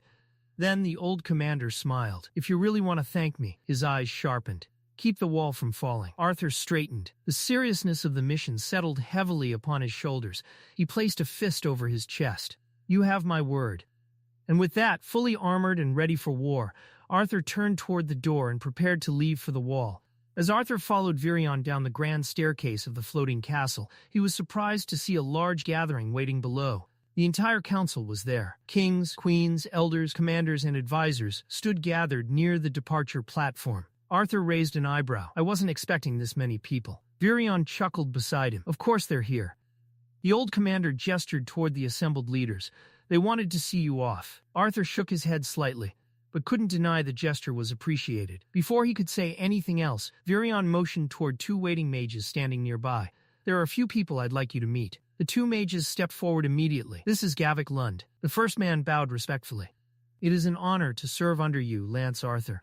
Virion then gestured toward the second mage. And this is Callum Hembrel. Callum offered the same respectful bow. We'll be providing support at the wall. Arthur returned the greeting before his gaze shifted toward the massive flying mounts gathered near the edge of the platform. Several wind-attributed beasts waited patiently, while soldiers loaded supplies onto their backs. I assume we're traveling by air? Arthur asked. Virion nodded. Yes, he folded his hands behind his back. The closest teleportation gate is located in Blackbend City, and the train line still hasn't completed construction. His eyes drifted toward the horizon. Fortunately, the floating castle isn't too far from the wall. Arthur nodded in understanding. Then his attention shifted toward Sylvie, Ellie, and Boo. He looked at the dragon girl thoughtfully. Sylvie, will you be all right carrying Ellie while holding Boo? Sylvie crossed her arms confidently. If the trip isn't too long, I'll manage.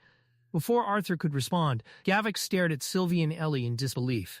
The little girl and her pet cub are coming too? His eyes widened. We're heading toward a horde of corrupted mana beasts. Arthur's expression immediately hardened. She's an adept conjurer. His voice carried enough authority to silence the mage instantly. She'll be valuable. Then, Arthur raised an eyebrow. And since when is it acceptable to refer to a general's sister as the little girl? Gavik froze. Realization dawned on his face. Oh, his expression immediately turned pale. My apologies, Lance Arthur. He bowed repeatedly. I didn't realize she was your sister. Before the situation could become any more awkward, Bund burst into laughter. The dwarf elder slapped Gavik on the shoulder hard enough to nearly knock him over. Relax, he grinned broadly. Gavik has a daughter around Ellie's age. His expression softened. He's just worried. Gavik nodded sheepishly. That's true. The tension quickly disappeared. Nearby, Queen Priscilla stepped toward Ellie. The queen's regal expression softened slightly. You possess remarkable talent for someone your age. Ellie immediately straightened her posture. Priscilla smiled. Your abilities will provide valuable support to the troops stationed at the wall. Ellie's face brightened. Thank you, Your Majesty. King Blaine then stepped forward. Unlike the others, his expression remained serious. He looked directly at Arthur. Take care of our soldiers out there. The weight behind those words wasn't lost on Arthur. Thousands of lives depended on what happened over the next few days. Arthur met the king's gaze. I will. His answer carried absolute certainty. Virion nodded approvingly. Then it's time. The commander raised his voice. Prepare for departure. Soldiers immediately began moving. Flying mounts were secured. Equipment was checked. Final preparations began. Arthur was about to head toward Sylvie when another voice called out behind him. Arthur, he turned. King Alduin and Queen Mariel stood nearby. Mariel held a small cloth bag in her hands. She offered it to him. Tessia isn't stationed at the wall right now. Arthur accepted the bag. Mariel smiled gently. But if, by some chance, you happen to run into her, she glanced toward the bag. I made her favorite candy. Arthur looked down before smiling. I'll make sure she gets it. Mariel laughed softly. You don't need to go searching for her. Then her eyes sparkled with amusement. You two always seem to find your way back to each other eventually. Arthur couldn't argue with that. At that moment, Sylvie moved forward. A brilliant flash of light erupted around her. Mana surged outward. Her body rapidly expanded. In only a few seconds, the small girl vanished. In her place stood a magnificent black dragon. Massive wings unfurled across the platform. Dark scales shimmered beneath the sunlight. The gathered council members watched in awe. Even after seeing her transformation before, it was difficult not to be impressed. Hun grinned broadly. "Good luck, boy," Arthur nodded. Then his eyes drifted toward Virion one last time. The old commander simply smiled. No further words were necessary. Everything that needed to be said already had been. Moments later, as they moved toward the edge of the platform, Arthur glanced downward. Clouds stretched endlessly beneath the floating castle. The ground was completely hidden from view. Sometimes he forgot just how high in the sky the castle truly was. The sight was enough to make even experienced mages uneasy. Arthur looked toward Ellie. "This is your last chance." Ellie immediately rolled her eyes. Arthur smirked. "You can still stay behind and enjoy all this comfort." He gestured toward the castle. The warm beds, the good food, the complete lack of giant corrupted monsters trying to eat you. Ellie crossed her arms.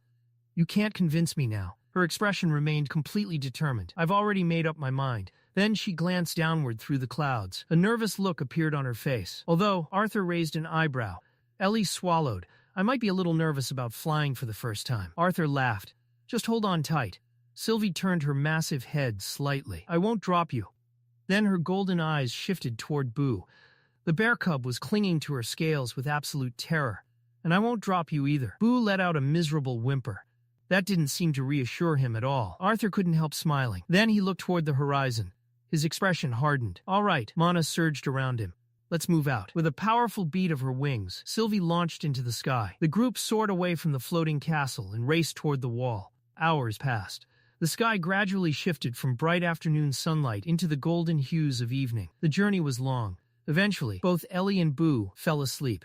Ellie leaned against Sylvie's neck while Boo had practically wrapped himself around one of her scales. Arthur looked toward Sylvie. "It's been a few hours. How are you holding up?" Sylvie groaned dramatically. "It turns out that despite all my magical abilities and physical strength," she flapped her wings again, "I was not designed to be an efficient means of transportation." Arthur laughed. "We're almost there. You'll get some rest once we land." Sylvie huffed but continued flying. After a brief silence, she asked another question. "Are you ready?" Arthur looked toward her. "For what?" "The battlefield." Her voice became quieter. "You haven't fought in a real battle for a while." Arthur considered the question carefully. Then he answered honestly. "I'm not sure." His eyes drifted toward the distant horizon. "For the last 2 months, I've mostly been sparring against the same 5 mages." A faint smile crossed his face. In a strange way, his gaze sharpened. "Mana beasts are a lot more unpredictable than people." Sylvie laughed. "That's one way to look at it." A short while later, they approached the coastline. Suddenly, a massive splash erupted from the ocean below. The noise startled both Ellie and Boo awake instantly. Ellie nearly fell off Sylvie's back. Boo squealed in panic. Sylvie ignored them. "Arthur," her voice had become serious. "Look." Arthur followed her gaze downward. His eyes widened. Hundreds, no, thousands. The coastline below was overflowing with movement. An endless sea of mana beasts raced toward the wall. The sight stretched so far into the distance that Arthur couldn't immediately determine where the horde began or ended. The soldier's report echoed in his mind. The estimated size of the horde was close to 20,000 corrupted mana beasts. Most of them were between D-class and B-class. Dangerous in large numbers. But that wasn't the true threat. The report had included another detail. Several A-class beasts had been identified among the horde. And even worse, at least a dozen S-class mana beasts had been spotted. The scouts hadn't been able to get close enough for an exact count due to interference from Alacrian mages. But they were certain there were no fewer than 12. Ellie stared downward. Her face had gone pale. 20,000, even Sylvie looked shocked. A dozen S-class beasts. The scale of the attack was enormous. But when she looked toward Arthur, her surprise deepened. He wasn't worried. He wasn't frightened. He wasn't nervous. Arthur was smiling. His eyes burned with excitement. For the first time in months, he was about to face truly formidable opponents. And despite the danger waiting below, the Lance of Decathlon looked more ready than ever.